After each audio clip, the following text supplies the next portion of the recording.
Welcome to Annie's Kitchen and you're watching Annie's Kitchen with Annie. Formalities തുടങ്ങുന്നതിന് മുന്നേ നമുക്കൊരു കാര്യം ചെയ്യാം. എല്ലാ പ്രേക്ഷകർക്കും എന്റെയും എൻ്റെ കുടുംബത്തിന്റെയും ഈസ്റ്റർ ആശംസകൾ. അത് പറഞ്ഞില്ലെങ്കിലുണ്ടല്ലോ പിന്നെ അങ്ങ് വർത്താനം തുടങ്ങിയാൽ പിന്നെ ഒന്നും പറയാൻ ഒക്കിയല്ലെന്നേ. അപ്പം എന്നാന്ന് വെച്ചാൽ ഇന്ന് ഈസ്റ്റർ അല്ലേ, ശരിക്കും പറഞ്ഞാൽ 50 ദിവസത്തെ നോയമ്പൊക്കെ വീടിയേച്ച് മിക്ക വീട്ടമ്മമാരും ഈ പാതിര കുർബാനയൊക്കെ കൂടിയേച്ച് പിറ്റേ ദിവസം രാവിലെ വീട്ടിലേക്കുള്ള സാധനങ്ങൾ, അതായത് മെയിൻ അട്രാക്ഷൻ കുട്ടികളുടെ എന്ന് പറഞ്ഞു കഴിഞ്ഞാൽ നോമ്പിനെ കാട്ടിലും രാവിലെ ഈസ്റ്റർ രാവിലെ കഴിക്കുന്ന ഭക്ഷണത്തെ കുറിച്ചായിരിക്കും ഏറ്റവും കൂടുതൽ എല്ലാ കുട്ടികളും ചിന്തിക്കുക. അമ്മമാരായാൽ പോലും എന്നാ രാവിലെ അപ്പം സ്റ്റൂവ് ഇതെല്ലാം ഉണ്ടാക്കണമല്ലോ എന്നുള്ളൊരു എന്നാ പറയുക, ഈ ക്രിസ്മസ് ആയാലും ഞാൻ പറഞ്ഞിട്ടില്ല ഈസ്റ്റർ ആണെങ്കിലും ഒരു പ്രത്യേക ഒരു അറ്റ്മോസ്ഫിയർ ആണ് മിക്ക വീടുകളിലും, അതായത് മിക്ക ക്രിസ്ത്യൻസ് വീടുകളിലും ആ ഒരു പ്രത്യേക അറ്റ്മോസ്ഫിയർ, ഒരു മണം ഒക്കെ ഒരു പറഞ്ഞറിയിക്കാൻ ഒക്കെയല്ല. പക്ഷെ എൻ്റെ കുഞ്ഞുനാളിൽ ഞാൻ ഒരുപാട് ആസ്വദിച്ചിട്ടുണ്ട്. പക്ഷെ ഇന്ന് ഞാനത് മിസ്സായോ എന്ന് ചോദിച്ചാൽ ഒട്ടും മിസ്സായിട്ടില്ല, ഒരു പൊടിക്ക് പോലും മിസ്സായിട്ടില്ല. കാര്യം എന്നാന്ന് വെച്ചാൽ ഏട്ടൻ്റെ അവിടെ ഞാൻ പറഞ്ഞിട്ടില്ല, ഏട്ടൻ്റെ അവിടെ ഇതേപോലെ ക്രിസ്മസും ഈസ്റ്ററും ഒക്കെ ആഘോഷിക്കുന്നുണ്ട്. പക്ഷെ എൻ്റെ കയ്യിൽ നിന്ന് ഞാൻ കുറച്ച് മാറ്റി വെച്ചേക്കുന്നത് 50 ദിവസത്തെ നോയമ്പ് വീടൽ മാത്രമേ ഉള്ളൂ. അത് പക്ഷേ ഞാൻ ആ ദുഃഖ വെള്ളിയാഴ്ചയും പെസഹ വ്യാഴാഴ്ചയും ഒക്കെ എടുക്കാറുണ്ട്. ആ 3 ദിവസം ഒഴിച്ചാൽ ബാക്കിയൊന്നും നോയമ്പ് അധികം എടുക്കാറില്ല. എന്നും പറഞ്ഞാൽ ഈസ്റ്റർ ആഘോഷിക്കാതെ പോകുന്നുമില്ല കേട്ടോ. പിന്നെ എൻ്റെ വീട്ടിലെല്ലാവരും 50 ദിവസം നോയമ്പും ഒക്കെ വീടാറുണ്ട്. ഇതെല്ലാം പോയിട്ട് നമ്മുടെയൊക്കെ ഈ 9 ദിവസം നോയമ്പ് വീടുമ്പോൾ എല്ലാവരും വലിയ പ്രയാസമാണ് എന്നെ ഈ കഴിക്കാൻ പോകുന്നതെന്നൊക്കെ. പക്ഷെ എൻ്റെ പപ്പായൊക്കെ എടുക്കുമ്പോഴത്തേക്കും രാവിലെ ഭക്ഷണം ഒന്നും കഴിക്കാതെ അപ്പോൾ ഭയങ്കര കറക്റ്റായിട്ടൊക്കെ എടുക്കുന്നത്. ഞങ്ങൾ പിള്ളേരൊക്കെ ഭയങ്കര ഉഴപ്പായിരുന്നു. ഇപ്പോൾ പക്ഷേ നോയമ്പിൻ്റെ ഞാൻ പറഞ്ഞില്ലേ ആ 3 ദിവസം ഒഴിച്ചാൽ ബാക്കിയൊന്നും എടുക്കാറില്ല. പിന്നെ ഇന്ന് രാവിലെ അതായത് ഈസ്റ്ററിൻ്റെ രാവിലെ നമ്മൾ ശരിക്കും പറഞ്ഞാൽ അപ്പം ഉണ്ടാക്കാറുണ്ട്, സ്റ്റൂ ഉണ്ടാക്കാറുണ്ട്, ഏത്തക്ക പുഴുങ്ങിയത്, ആ മുട്ട റോസ്റ്റ് ഇതൊക്കെ ചേർത്ത് എന്നാ വെച്ചാലും മതി വരികയല്ലേ, അതനുസരിച്ചാണ് നമ്മൾ ഭക്ഷണം ഉണ്ടാക്കുന്നത്. ശരിക്കും പറഞ്ഞാൽ ഇന്ന് രാവിലെ ചില പള്ളി പോയേച്ചു വന്നേച്ചു ഉണ്ടാക്കാറുണ്ട്. ഏറ്റവും കൂടുതൽ നമ്മുടെ വീട്ടിൽ തന്നെ ഉണ്ടാക്കുന്ന ഏറ്റവും നല്ല, ഇതിൽ ഞാൻ ഏറ്റവും കൂടുതൽ എൻ്റെ അമ്മച്ചിയുടേന്ന് ഞാൻ പഠിച്ചെടുത്ത ഏറ്റവും നല്ലൊരു കറിയാണ് ഇന്ന് ഞാനിവിടെ ചെയ്യാൻ പോകുന്നത്. വേറെ ഒന്നുമല്ല, എൻ്റെ ഏട്ടൻ്റെയും ഏറ്റവും കൂടുതൽ ഫേവറേറ്റ് കറിയാണ്. എന്നോട് ഏട്ടൻ പലതവണ പറഞ്ഞിട്ടുണ്ട് ഈ ഒരു ഒറ്റ കറി കൊണ്ട് മാത്രമാണ് തന്നെ കിട്ടിയെന്ന് പറഞ്ഞിട്ടുണ്ട്. അവിടെ നമ്മുടെ എന്നാ പറയുക ആനീസ് കിച്ചണിനകത്ത് നമ്മൾ ഇതുവരെ ഈ കറി വെച്ചേച്ചിട്ടില്ല. പക്ഷെ എല്ലാവർക്കും അറിയാം. എന്നാലും ഇനിയിപ്പോൾ ന്യൂ കമേഴ്സും എല്ലാവരും ഉണ്ടല്ലോ, ഒരു ഇഷ്ടം ഒരു ഹസ്ബൻഡിനെ ഇച്ചിരി കൂടുതൽ കിട്ടുവാന്നേൽ ഈ കറി പഠിച്ചേച്ചാൽ ആ പിള്ളേരൊന്ന് ചെയ്ത് കൊടുക്കട്ടെ. അപ്പം ഇന്ന് നമ്മളിവിടെ ചെയ്യാൻ പോകുന്ന ഒരു മട്ടൺ സ്റ്റൂ ആ ചെയ്യാൻ പോകുന്നത്.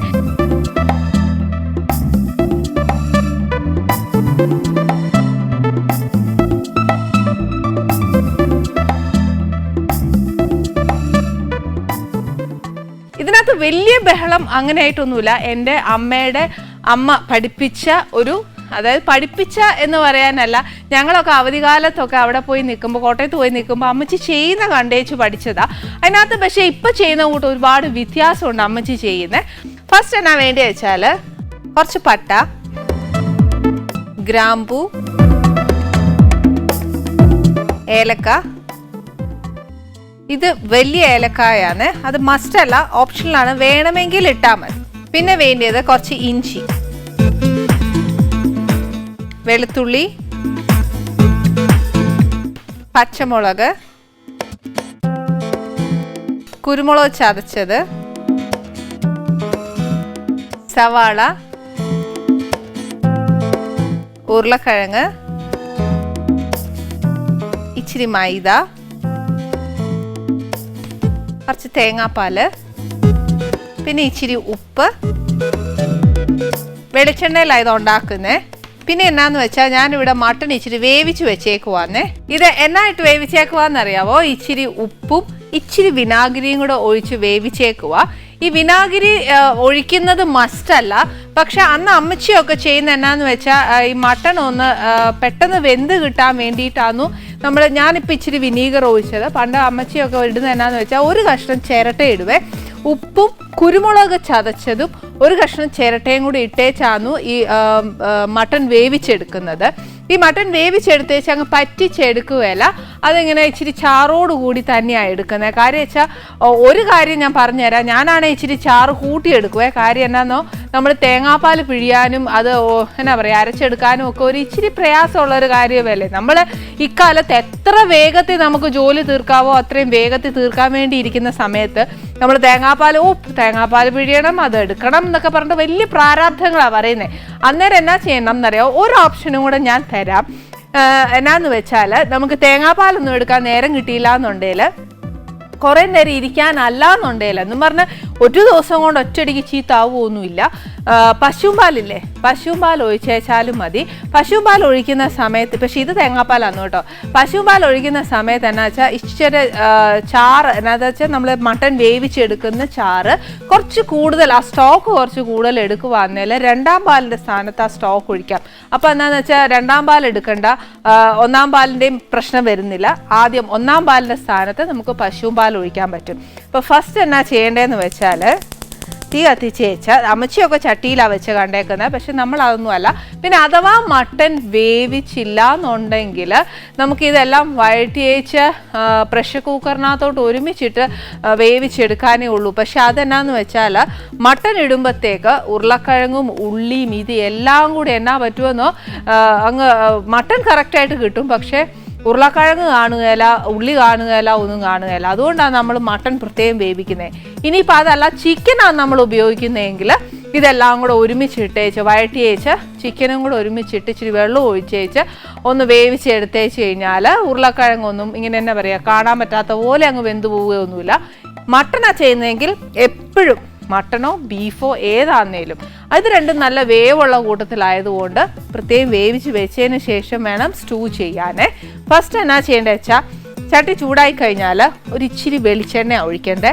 വെളിച്ചെണ്ണ ഒഴിച്ചേച്ച്, മറ്റേ നമ്മുടെ ഈ സൺഫ്ലവർ ഓയിലോ അങ്ങനെ ഒന്നും വേണ്ട. ഇനിയിപ്പോൾ അഥവാ ഈ പറഞ്ഞ കൂട്ട ആർക്കെങ്കിലും വെളിച്ചെണ്ണ കൂട്ടാൻ പറ്റാതെ ഉണ്ട് എന്നുണ്ടെങ്കിൽ മാത്രം ഒഴിക്കുക. പക്ഷേ ഞാൻ പറയുന്നത് എന്താണെന്നറിയോ, വെളിച്ചെണ്ണയിലാണ് ഏറ്റവും നല്ല ഹെൽത്ത് ഉള്ളത്.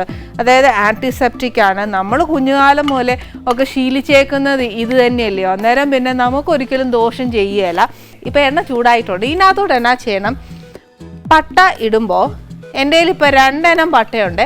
ഒന്ന് കട്ടി കൂടിയതും ഒന്ന് മെലിഞ്ഞതാണ്. അതിൻ്റെ ആ ഒരു ഇത് പറയുന്നത്, ഈ കട്ടി കൂടിയത് ഇടുവാന്നേൽ ഒരു ഇച്ചിരി ഇട്ടേച്ചാൽ മതി. മറ്റേ മെലിഞ്ഞതാന്നേൽ 1 ഇഞ്ച് നീളത്തോളമുള്ള ഒരു കഷ്ണം ഇടണേ. പട്ട ഒരുപാട് നമ്മുടെ എല്ലാ കറിയിലും ഇടുന്നതോടെ എനിക്ക് വലിയ യോജിപ്പില്ല, ഒത്തിരി അങ്ങ് ആവല, ഇച്ചിരി. ഇനി അതേപോലെ ഒരു 3-4 ഗ്രാമ്പു, ഏലക്ക പിന്നെ അറിയാമല്ലോ അല്ലേ, എനിക്കൊരു ഇച്ചിരി ഇഷ്ടം കൂടുതലാണ് എന്നും പറഞ്ഞേച്ച് ഒത്തിരി അങ്ങ് ഇടണ്ട, ഒരു 3-4 ഇട്ടു. ഇത് കഴിഞ്ഞേച്ച് ഇത് ശരിക്കും പറഞ്ഞുണ്ടല്ലോ കടുക് പൊട്ടുന്ന കൂട്ടങ്ങ് പൊട്ടുവേ. അന്നേരം അത്രയും നേരം നിൽക്കാതെ എന്നാ ചെയ്യണമെന്നറിയോ, നമ്മൾ ഇഞ്ചി അങ്ങ് ഇട്ടു ഇതിൻ്റെ കൂട്ടത്തിൽ. അതിൻ്റെ കൂട്ടത്തിൽ തന്നെ ഏലക്കായും എല്ലായും അങ്ങ് പൊട്ടിക്കോളും. ഇതിൻ്റെ കൂട്ടത്തിൽ തന്നെ കുറച്ച് വെളുത്തുള്ളി,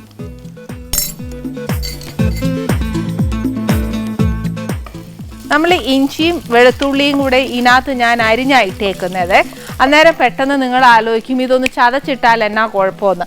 ഒരു കുഴപ്പമില്ല. പക്ഷെ എന്നാന്ന് വെച്ചാൽ ഞാനത് 2-3 പ്രാവശ്യം ശ്രമിച്ചിട്ടുണ്ട്. പക്ഷെ നമ്മൾ ഇങ്ങനെ ഉണ്ടാക്കുന്ന ആ രുചി കിട്ടുകയില്ല. അതുകൊണ്ട് അരിഞ്ഞ് തന്നെ ഇടണേ.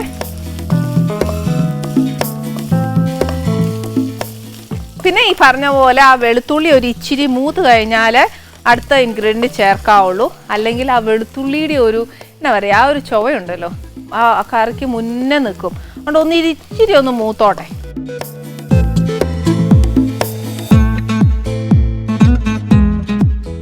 സ്റ്റൂവിന് എല്ലാവർക്കും അറിയാം ഏറ്റവും കൂടുതൽ എരിവ് എന്ന് പറയുന്നത് ഒന്നെങ്കിൽ പച്ചമുളകായിരിക്കും, അല്ലെങ്കിൽ കുരുമുളക്. അത് അവനവൻ്റെ ഇഷ്ടം പോലെയാണ്. പക്ഷെ ഒരുപാട് പച്ചമുളക് കൂടിയാലും കൊള്ളുകയില്ല, കുരുമുളക് കൂടിയാലും കൊള്ളുകയില്ല. അത് അതിൻ്റെ ബാലൻസിങ്ങിൽ തന്നെ നിൽക്കണം.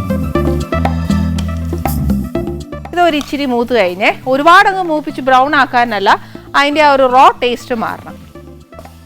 1 കിലോയ്ക്കാണെങ്കിൽ ഒരു നല്ല എരിവുള്ള പച്ചമുളക് ആന്നേലും ഒരു 6 എണ്ണം 2ആയിട്ട് കീറിയിടാം.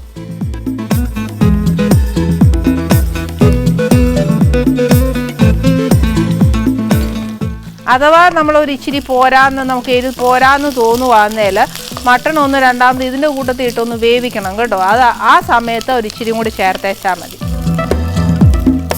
ഇതിനകത്തോട്ട് സവാള,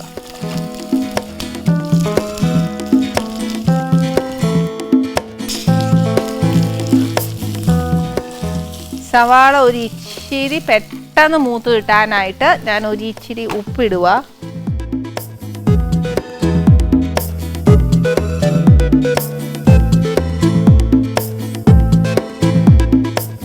സവാള ഒരു ഇച്ചിരി എന്നാ പറയാ, ഒരു കഷ്ണം നമ്മൾ സ്ക്വയർ പീസസ് ആയിട്ട് ഇട്ടാലും കുഴപ്പമൊന്നുമില്ല. ഇതിനകത്ത് ഒരു ഇച്ചിരി മൂപ്പുണ്ട്. മൂപ്പെന്ന് പറയുമ്പോഴത്തേക്ക് ആ സവാളയുടെ ഒരു ക്രഞ്ചിനെസ് മാറണം. ഞാൻ നോക്കൂ, നമ്മൾ എപ്പോഴും ഉള്ളി വഴറ്റുന്ന കൂട്ടം ഒരുപാട് അങ്ങ് വഴറ്റിയില്ല, ഒന്ന് വാടിയിട്ടേ ഉള്ളൂ. ഇതിനകത്തോട്ട് എന്നാ ചെയ്യേണ്ടതെന്ന് വെച്ചാൽ നമ്മുടെ ഉരുളക്കിഴങ്ങ് ഇതിനകത്തിടുക. നമുക്ക് എത്ര ഉരുളക്കിഴങ്ങ് വേണ്ടിയെന്ന് വെച്ചാൽ അത് കണക്കാക്കുക. ഈ ഉരുളക്കിഴങ്ങ് ഇറച്ചിയുടെ കൂടെ കിടന്ന് വേവുമ്പം ഇത് തന്നെ തിന്നാനും നല്ല ടേസ്റ്റാണ്. ഞാൻ എന്താ പറയുക, സ്റ്റൂ ഒക്കെ വയ്ക്കുമ്പോൾ ഇച്ചിരി ഉരുളക്കിഴങ്ങ് ഇച്ചിരി കൂടുതൽ ഇടുവേ. പിള്ളേരല്ലേ, അവസാനം നമ്മളൊക്കെ കഴിക്കാൻ ചെല്ലുമ്പോഴത്തേനും കഷ്ണം ഒന്നും കിട്ടുകയില്ല, അവസാനം ഉരുളക്കിഴങ്ങെങ്കിലും കഴിക്കാമല്ലോ എന്ന് വിചാരിച്ചേച്ച് ഇച്ചിരി കൂടുതൽ ഇടുവേ. എന്നും പറഞ്ഞാൽ ഒത്തിരി അങ്ങ് ഇട്ടേക്കരുതെന്ന് വെച്ചാൽ നമ്മുടെ കറിയുടെ രുചിയും കൂടെ അങ്ങ് പോകും. പിള്ളേർ എന്നാ കഴിച്ചാലും ഈ ഉരുളക്കിഴങ്ങൊന്ന് മാറ്റി വെച്ചേച്ച് കഷ്ണം പെറുക്കി എടുത്ത് വെച്ചായിരിക്കും എല്ലാ പിള്ളേരും കഴിക്കുന്നത്. അതുകൊണ്ട് അമ്മമാർക്ക് ഏറ്റവും കൂടുതൽ കിട്ടുന്ന ഇങ്ങനത്തെ കാര്യങ്ങളായിരിക്കും.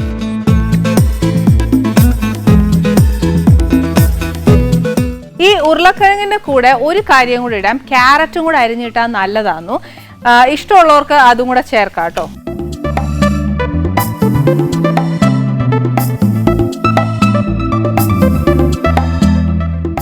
ഇതിനകത്തോട്ട് നമ്മൾ വേവിച്ച് വെച്ചേക്കുന്ന മട്ടൻ ചാറോടു കൂടി ഇതിനകത്ത് ഒഴിക്കും.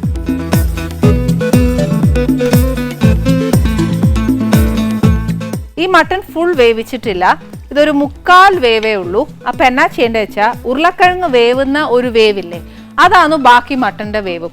ആ കണക്കാക്കി വേണം നമ്മൾ മട്ടൻ കുക്കറിൽ വേവിച്ചെടുക്കാൻ.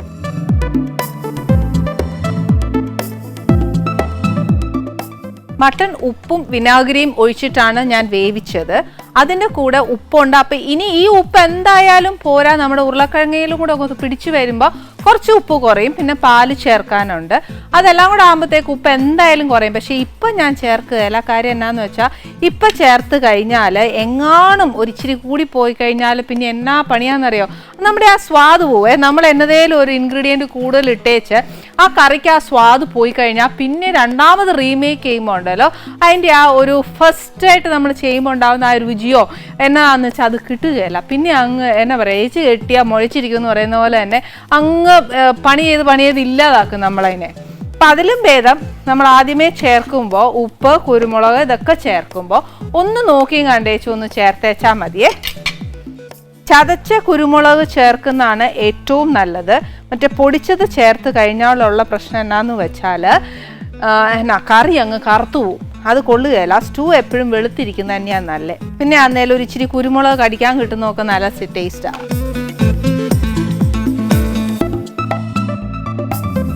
ഇനി പശുമ്പാലാ ചേർക്കുന്നതെന്നുണ്ടെങ്കിൽ ഈ സമയത്ത് കുറച്ചുകൂടെ വെള്ളം വേണം എന്നുണ്ടെങ്കിൽ ചേർക്കാം. അതല്ല രണ്ടാം പാലാണ് ചേർക്കുന്നതെങ്കിൽ ഈ സമയത്താണ് രണ്ടാം പാല് ചേർക്കേണ്ടത്.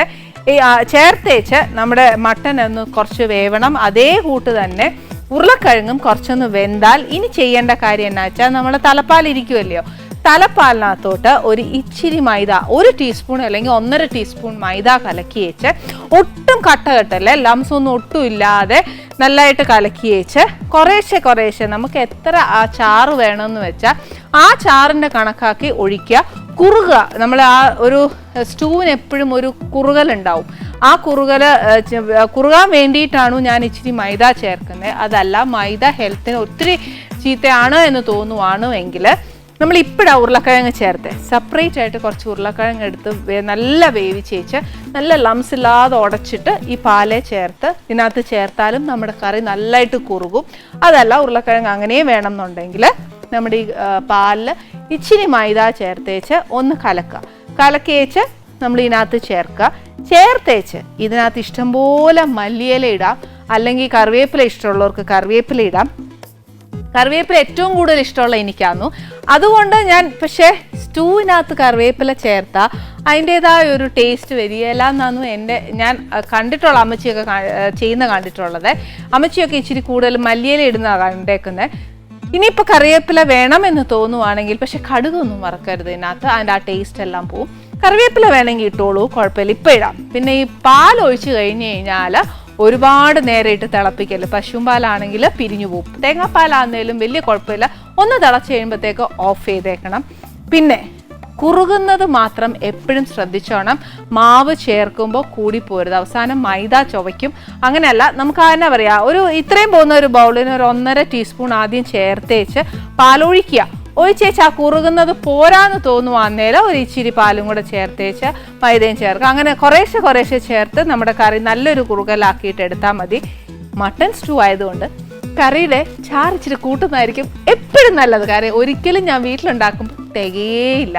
അതുകൊണ്ടാണ് ഇച്ചിരി കറി കൂട്ടുന്നതുകൊണ്ട് കുഴപ്പമൊന്നുമില്ല കേട്ടോ. ഇനി ഉരുളക്കിഴങ്ങ് വേവാൻ സമയമുണ്ട്, പാലും ചേർക്കണം. പക്ഷേ ഇതിൻ്റെ കൂടെ എനിക്ക് അപ്പമാണ് കൊടുക്കേണ്ടത്. അപ്പം ഉണ്ടാക്കണമെങ്കിൽ ഒരു ഇച്ചിരി നേരം വേണ്ടേ. അപ്പം സ്റ്റൂവ് എല്ലാം റെഡിയാന്നു. ഇത് ശരിക്കും എനിക്ക് സ്റ്റൂവിൻ്റെ ഒക്കെ മണം വരുമ്പോൾ ശരിക്കും നമ്മുടെ ഈസ്റ്ററും ക്രിസ്മസും ഒക്കെ സമയത്ത് നമ്മുടെ വീടുകളിൽ, അതായത് ക്രിസ്ത്യൻസ് വീടുകളിൽ കൂടുതൽ ഒരു പ്രത്യേക അറ്റ്മോസ്ഫിയർ, ഒരു മണവും വരുന്ന പോലെ തന്നെ എനിക്കിവിടെ ഫീൽ ചെയ്യുന്നുണ്ട്. എന്തായാലും അപ്പമൊക്കെ ഞാൻ ചുട്ടു വെച്ചു, അല്ലെങ്കിൽ നമുക്ക് ഈ പറഞ്ഞ കൂട്ട് വർത്താനം പറയാനൊക്കെ നേരം കിട്ടുകയില്ല. ഈ പറഞ്ഞ പോലെ ഇന്ന് വരാൻ പോകുന്ന ഗസ്റ്റ് എന്ന് പറയുന്നത് നമ്മുടെ ആനീസ് കിച്ചണിൽ ഇതുവരെ ഈ കാറ്റഗറിയിൽ വന്നിട്ടുള്ള ആൾക്കാർ വന്നിട്ടേ ഇല്ല. അത് വന്നേക്കുന്നത് എന്നാന്ന് വെച്ചാൽ ഈ പറഞ്ഞ പോലെ നമുക്ക് ചുമ്മാ ഒരു ആൾക്കാരും അല്ല, അത് ശരിക്കും നമ്മുടെ രാജ്യത്തിൻ്റെ തന്നെ അഭിമാനമായിട്ട് മാറിയ ആൾക്കാരാണ്. അതായത് 2 സൂപ്പർ താര ദമ്പതികളാണ് നമ്മുടെ ആനീസ് കിച്ചണിൽ ഇന്ന് വരാൻ പോകുന്നത്. ഇന്ന് വരാൻ പോകുന്നത് കായിക രംഗത്തുള്ള 2 സൂപ്പർ ദമ്പതികൾ എന്ന് ഞാൻ പറഞ്ഞത് ആരാന്ന് വെച്ചാൽ അവർക്ക് അർജുന അവാർഡ് കിട്ടിയിട്ടുണ്ട്. എന്തെല്ലാം പറയുന്നത്, എനിക്ക് എന്നാ പറയാ, ആകാംക്ഷ കൊണ്ട്, ക്യൂരിയോസിറ്റി ഉണ്ടോ എന്താന്ന് അറിഞ്ഞൂടെ, എനിക്ക് ഒരു എന്താ പറയാ, ഒരു സന്തോഷമുണ്ട് കേട്ടോ പറയാൻ. അത് മാത്രമല്ല, ആനീസ് കിച്ചണിൽ ഇത്രയും എന്താ പറയാ, നമ്മുടെ രാജ്യത്തിന്റെ അഭിമാനമായ 2 വ്യക്തികൾ വരിക എന്ന് പറയുന്നത് ശരിക്കും ഒരു അഭിമാനം എനിക്കും കൂടി ഉണ്ട്. എൻ്റെ ആനീസ് കിച്ചണിൽ വന്നത് ഒരു ഭാഗ്യമായിട്ട് തന്നെ ഞാൻ കരുതാണ്. അതാരാന്ന് വെച്ചാൽ വിൽസൺ ചെറിയാനും ഷൈനി വിൽസണും വിത്ത് ഫാമിലിയാണ് വന്നേക്കുന്നത്. അതുകൊണ്ട് എനിക്ക് വളരെ സന്തോഷമുണ്ട്. അവർക്കിത് ഈ ഈസ്റ്റർ നമുക്ക് ഈ കൊല്ലം ഭയങ്കര സ്പെഷ്യൽ ആയിരിക്കും, ഭയങ്കര സ്പെഷ്യൽ. കാര്യം ഇത്രയും നല്ലൊരു ഗസ്റ്റിനെ കിട്ടാന്ന് പറഞ്ഞു. ചേച്ചി നമസ്തേ. നമസ്തേ നമസ്തേ നമസ്തേ. വരൂ ചേച്ചി, അകത്തേക്ക് വരൂ. ഇവിടെ എന്റെ അടുക്കളയാണ് ഇത്. അപ്പൊ എന്നാന്ന് വെച്ചാൽ ഇവിടെ ഫോർമാലിറ്റീസ് ഇല്ല. എനിക്ക് സന്തോഷമുള്ളൂ. മാത്രല്ല എനിക്ക് ഇന്ന് എന്നാന്ന് സന്തോഷവും ഒരു എന്നാ പറയാ, ഒരു കുറച്ച് സെൽഫിഷ്നെസ് ഒക്കെ ഉള്ള കൂട്ടത്തിൽ ഞാൻ പറയാവേ. ഇപ്പൊ ഈ നാഷണൽ ഗെയിംസ് ഒന്നും നടക്കാത്തതുകൊണ്ട് എനിക്ക് ചേട്ടനെ ചേച്ചിയെ ഇവിടെ കിട്ടിയത്. ഇല്ലെങ്കിൽ 2 പേരെ കണ്ണി പോലും കാണാൻ കിട്ടുകയല്ല. കാര്യം വെച്ചാൽ എല്ലാ തിരക്കും, ഞാൻ കുറ്റം പറയുന്നില്ല, ചേട്ടനും ചേച്ചി അതിനങ്ങ് ബിസി ആവും. ഓരോരുത്തർക്ക് ഓരോ ഗൈഡ് ലൈൻസ് കൊടുക്കാനും ഒക്കെ ആയിട്ടല്ലേ എല്ലായിടത്തും പോകേണ്ടതല്ലേ, പാർട്ട് ഓഫ് ദി ഡ്യൂട്ടി. അപ്പൊ പിന്നെ കിട്ടുകയല്ലോ എനിക്ക്. ഇപ്പൊ തിരക്കൊന്നും ഇല്ലല്ലോ ചേട്ടനും? ഇല്ല, തിരക്കൊന്നുമില്ല. ഒന്നുമില്ല. മോന്റെ പേരെന്നാ? Shane Wilson. എന്നാ ഇപ്പൊ എന്നാ ചെയ്യുക? 11th പഠിക്കുക. എന്നാ ഇതേപോലെ അച്ഛനമ്മ എന്തെങ്കിലും ഒക്കെ ആവാനൊക്കെ? ക്രിക്കറ്റ് ഇൻട്രസ്റ്റ് ഉണ്ടാവുന്നു. ഇപ്പൊ സ്വിമ്മിങ് ചെയ്യുക. അപ്പനെ പോലെ ആവാനാണോ? അപ്പനാണോ റോൾ മോഡല്? ആണ്, അപ്പഴാണ് കോച്ച് ചെയ്യുന്ന. അപ്പഴാണ്, അതുകൊണ്ട് അപ്പൻ റോൾ മോഡലാന്ന്. അപ്പൻ ആരാന്ന് അറിയത്തില്ലേ? എത്രയോ ആരാധകർ ഉണ്ടായിരുന്നതാ. ഒരു മോനാന്ന് വെച്ചിട്ട് 2 മോള്, ഒരു മോനല്ലേ ഇത്. മൂത്ത മോളുടെ കല്യാണമൊക്കെ കഴിഞ്ഞ്, രണ്ടാമത്തെ മോള് 12th കഴിഞ്ഞിട്ട് അമേരിക്ക പഠിച്ചോണ്ടിരിക്കുക. കുടുംബവിശേഷമൊക്കെ ഒരുപാട്. എന്നാന്നറിയോ, എനിക്കും എന്റെ പ്രേക്ഷകർ ഉൾപ്പെടെ ചേച്ചി ആസ് എന്താ പറയാ നാഷണൽ പ്ലെയർ, ചേട്ടൻ ആസ് എ നാഷണൽ പ്ലെയർ, അങ്ങനത്തെ ഒരു ഇതിലല്ലേ കാണുന്നേ. ഇപ്പൊ ഇവിടെ ആനീസ് കിച്ചണിൽ വരുമ്പോ ആ കുടുംബമായിട്ട് ഏറ്റവും കൂടുതൽ നമ്മൾ എന്നാ ഇടപഴകുന്നതും വിശേഷമായിട്ട്. ഇന്ന് സ്പെഷ്യൽ ഞങ്ങൾക്ക് ഈസ്റ്ററും കൂടി ആന്നേ. അന്നേരം ചേച്ചിയും ചേട്ടനും കിട്ടിയത് ഞങ്ങൾക്ക് ഒരു അഭിമാനമാണ് ചേച്ചി. ശരിക്കും ഒരു കാര്യം ചെയ്യാവേ, വിശേഷം കൂടുതൽ അറിയണമെന്നുണ്ടെങ്കിൽ അവിടെ ഇരിക്കണം. പോവാ നമുക്ക്.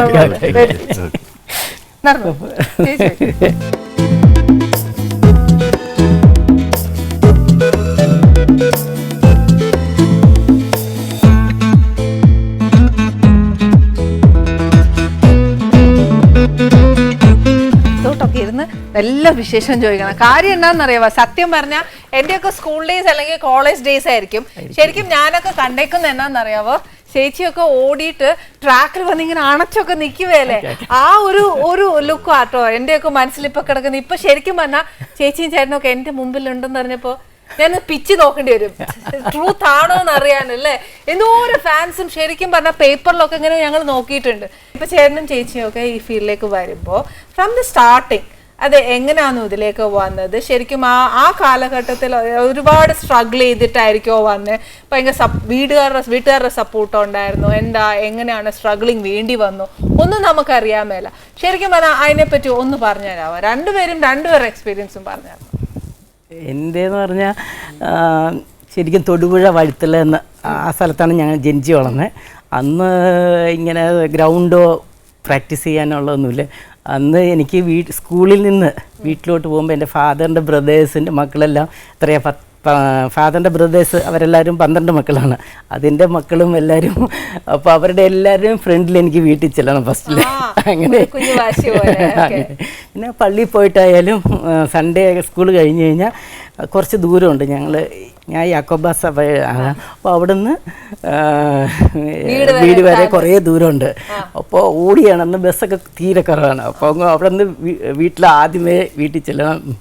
അങ്ങനെ ഒരു എന്താ പറയാ, കുട്ടിത്തം പോലെ എല്ലാരെക്കാട്ടിലും മുന്നിൽ എത്തണം എന്നുള്ളൊരു വാശിയിൽ ചേച്ചി എത്തിയത്. അപ്പൊ ഞാൻ ഫസ്റ്റ് എത്തിയെന്നുള്ളത് പറയാനായിട്ടുണ്ട്.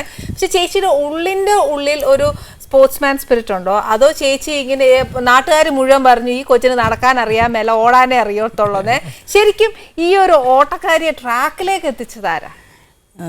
സ്കൂളിൽ നിന്ന് ആദ്യമേ ഫിസിക്കൽ എഡ്യൂക്കേഷൻ ടീച്ചർ ഇങ്ങനെ തൊടുപുഴ ഡിസ്ട്രിക്ട് മീറ്റിന് കൊണ്ടുപോയി. അങ്ങനെ പ്രൈസ് വന്നു. പിന്നെ പേരൻസിന് ഭയങ്കര ഇൻട്രസ്റ്റ്, ഫാദറിനൊക്കെ ഭയങ്കര ഇൻട്രസ്റ്റ് സ്പോർട്സ്. എൻ്റെ ഫാദറിൻ്റെ അനിയനും തോമസ് ദ്രോണാചാര്യ തോമസ് മാഷ്. അപ്പം ഫാമിലിക്കെല്ലാം സ്പോർട്സ്. കാരണം ഞാൻ മാത്രം സ്പോർട്സിൽ വന്ന ആ സമയത്ത്. അപ്പോൾ സ്കൂളിലൊക്കെ ആനിവേഴ്സറി ടൈമിലൊക്കെ എല്ലാവരും പഠിത്തത്തിനാണ് ബെസ്റ്റ് പ്രൈസ് വരുന്നവരുണ്ട്, എനിക്ക് മാത്രം സ്പോർട്സിൻ്റെ. അങ്ങനെ അപ്പോൾ ചേച്ചി സ്പോർട്സിൽ അപ്പോൾ സ്കൂളിലേക്ക് സകല എല്ലാ സ്പോർട്സിൻ്റെ എല്ലാ കാര്യങ്ങൾക്കും ചേർന്നു. പക്ഷെ ഇത് ചേച്ചി സീരിയസ് ആയിട്ട് അത് ഉൾക്കൊണ്ടിട്ട് അതില്ല കാര്യമായിട്ട് ഈ കുട്ടിയിൽ കഴിവുണ്ട്, അതിനെ കുറച്ചുകൂടെ നന്നായിട്ട് എൻകറേജ് ചെയ്ത് അല്ലെങ്കിൽ കുറച്ചുകൂടെ പരിശീലിപ്പിച്ച് ഫുൾ സപ്പോർട്ടോടുകൂടി ഇറക്കണം എന്ന് തോന്നിച്ച വ്യക്തി ആരാ? അങ്ങനെയല്ല, എന്നെ 7ാം ക്ലാസ്സിൽ പഠിക്കുമ്പോൾ സ്റ്റേറ്റിന് പോയി നാഷണൽ സെലക്ഷൻ കിട്ടി. അപ്പം അങ്ങനെ നാഷണൽ സെലക്ഷൻ കിട്ടി കഴിഞ്ഞപ്പോഴത്തേക്കും അന്ന് സ്പോർട്സ് ഡിവിഷനിൽ എല്ലാ പിള്ളേരെയും പ്രാക്ടീസ് ചെയ്ത പിള്ളേരെ എല്ലാവരെയും ബീറ്റ് ചെയ്ത് അങ്ങനെ എനിക്ക് നാഷണൽ സെലക്ഷൻ കിട്ടിയപ്പോൾ അങ്ങനെ എന്നെ ഫാദർ സ്പോർട്സ് ഡിവിഷനിൽ കൊണ്ടാക്കി, കോട്ടയത്ത് സ്പോർട്സ്. അങ്ങനെ അവിടെ ട്രെയിനിങ് ചെയ്യാനുള്ള സൗകര്യം കിട്ടി. അങ്ങനെ അപ്പോൾ ചേച്ചി ഇത്രയും വരെ എത്തി. ഇനി അടുത്ത ചേട്ടനോട് ചോദിക്കട്ടെ. ചേട്ടൻ്റെ സ്ഥലം പാലായിലല്ലേ? ഓക്കെ. അവിടുന്ന് ശരിക്കും ചേട്ടാ ഈ പറഞ്ഞ പോലെ ഇതേപോലെ എനിക്ക് ചോദിക്കാനുള്ളത്, ചേട്ടൻ്റെ ഫസ്റ്റ് ശരിക്കും പറഞ്ഞാൽ അവിടെ നീന്താൻ എവിടെ മീനച്ചലാറ് മാത്രമല്ലേ ഉള്ളൂ? ഞങ്ങളുടെ വീട് തൊട്ട് മീനച്ചലാറിന്റെ മുന്നിലാണ്. അവിടെയാണോ നീന്തൽ പഠിച്ചത്? വീടിന്റെ തൊട്ട് മുന്നിലാണ് മീനച്ചലാറ്. അവിടാന്നോ നീന്തൽ പഠിച്ചാറ്റില്ല? ആറ്റിലാന്നോ? അല്ലോ, അത് കഥയൊക്കെ ഒന്ന് പറഞ്ഞേ. അതിപ്പോ എന്റെ ചേട്ടാ പഠിപ്പിച്ചത്. അപ്പൊ ഞങ്ങള് അക്കരെ ഇക്കരെയായിട്ട് പിള്ളേർ കുറെ ഉണ്ട്. അപ്പൊ ഞങ്ങൾ ഈ റിലേ പോലെ നീന്തിക്കുമായിരുന്നു. അപ്പൊ സാധാരണ നീന്തലാണ്, സ്റ്റൈലൊന്നും പഠിച്ചിട്ടില്ല. അപ്പൊ ഞങ്ങളുടെ വീട്ടിൽ തന്നെ 5 പേരുണ്ട്. അപ്പോൾ 4 പേര് വെച്ചുള്ള റിലേ പോലെ ചെയ്യുമായിരുന്നു. അപ്പോൾ എനിക്ക് ചാൻസ് കിട്ടത്തില്ലായിരുന്നു. അപ്പോൾ ഒരു ദിവസം ഒരു ചേട്ടന് അസുഖമായി, അങ്ങനെയാണ് എനിക്ക് ചാൻസ് കിട്ടിയത്. അപ്പം എൻ്റെ കൂടെ നീന്തി വെച്ച് ഞാൻ ഒത്തിരി നല്ല ഡിസ്റ്റൻസ് തോപ്പിച്ചു. അപ്പോൾ പിന്നെ ഞാൻ അവിടെ സ്ഥിരമായി. പിന്നെ 5ാം ക്ലാസ്സിൽ പഠിക്കുമ്പോൾ അവിടെ കേരള സ്പോർട്സ് കൗൺസിലിന് ഞങ്ങളുടെ ഒരു വത്സകുമാർ സാർ വന്നായിരുന്നു. അവിടെ ആദ്യമായിട്ട് അദ്ദേഹത്തിന് പോസ്റ്റിംഗ് അവിടെയായിരുന്നു.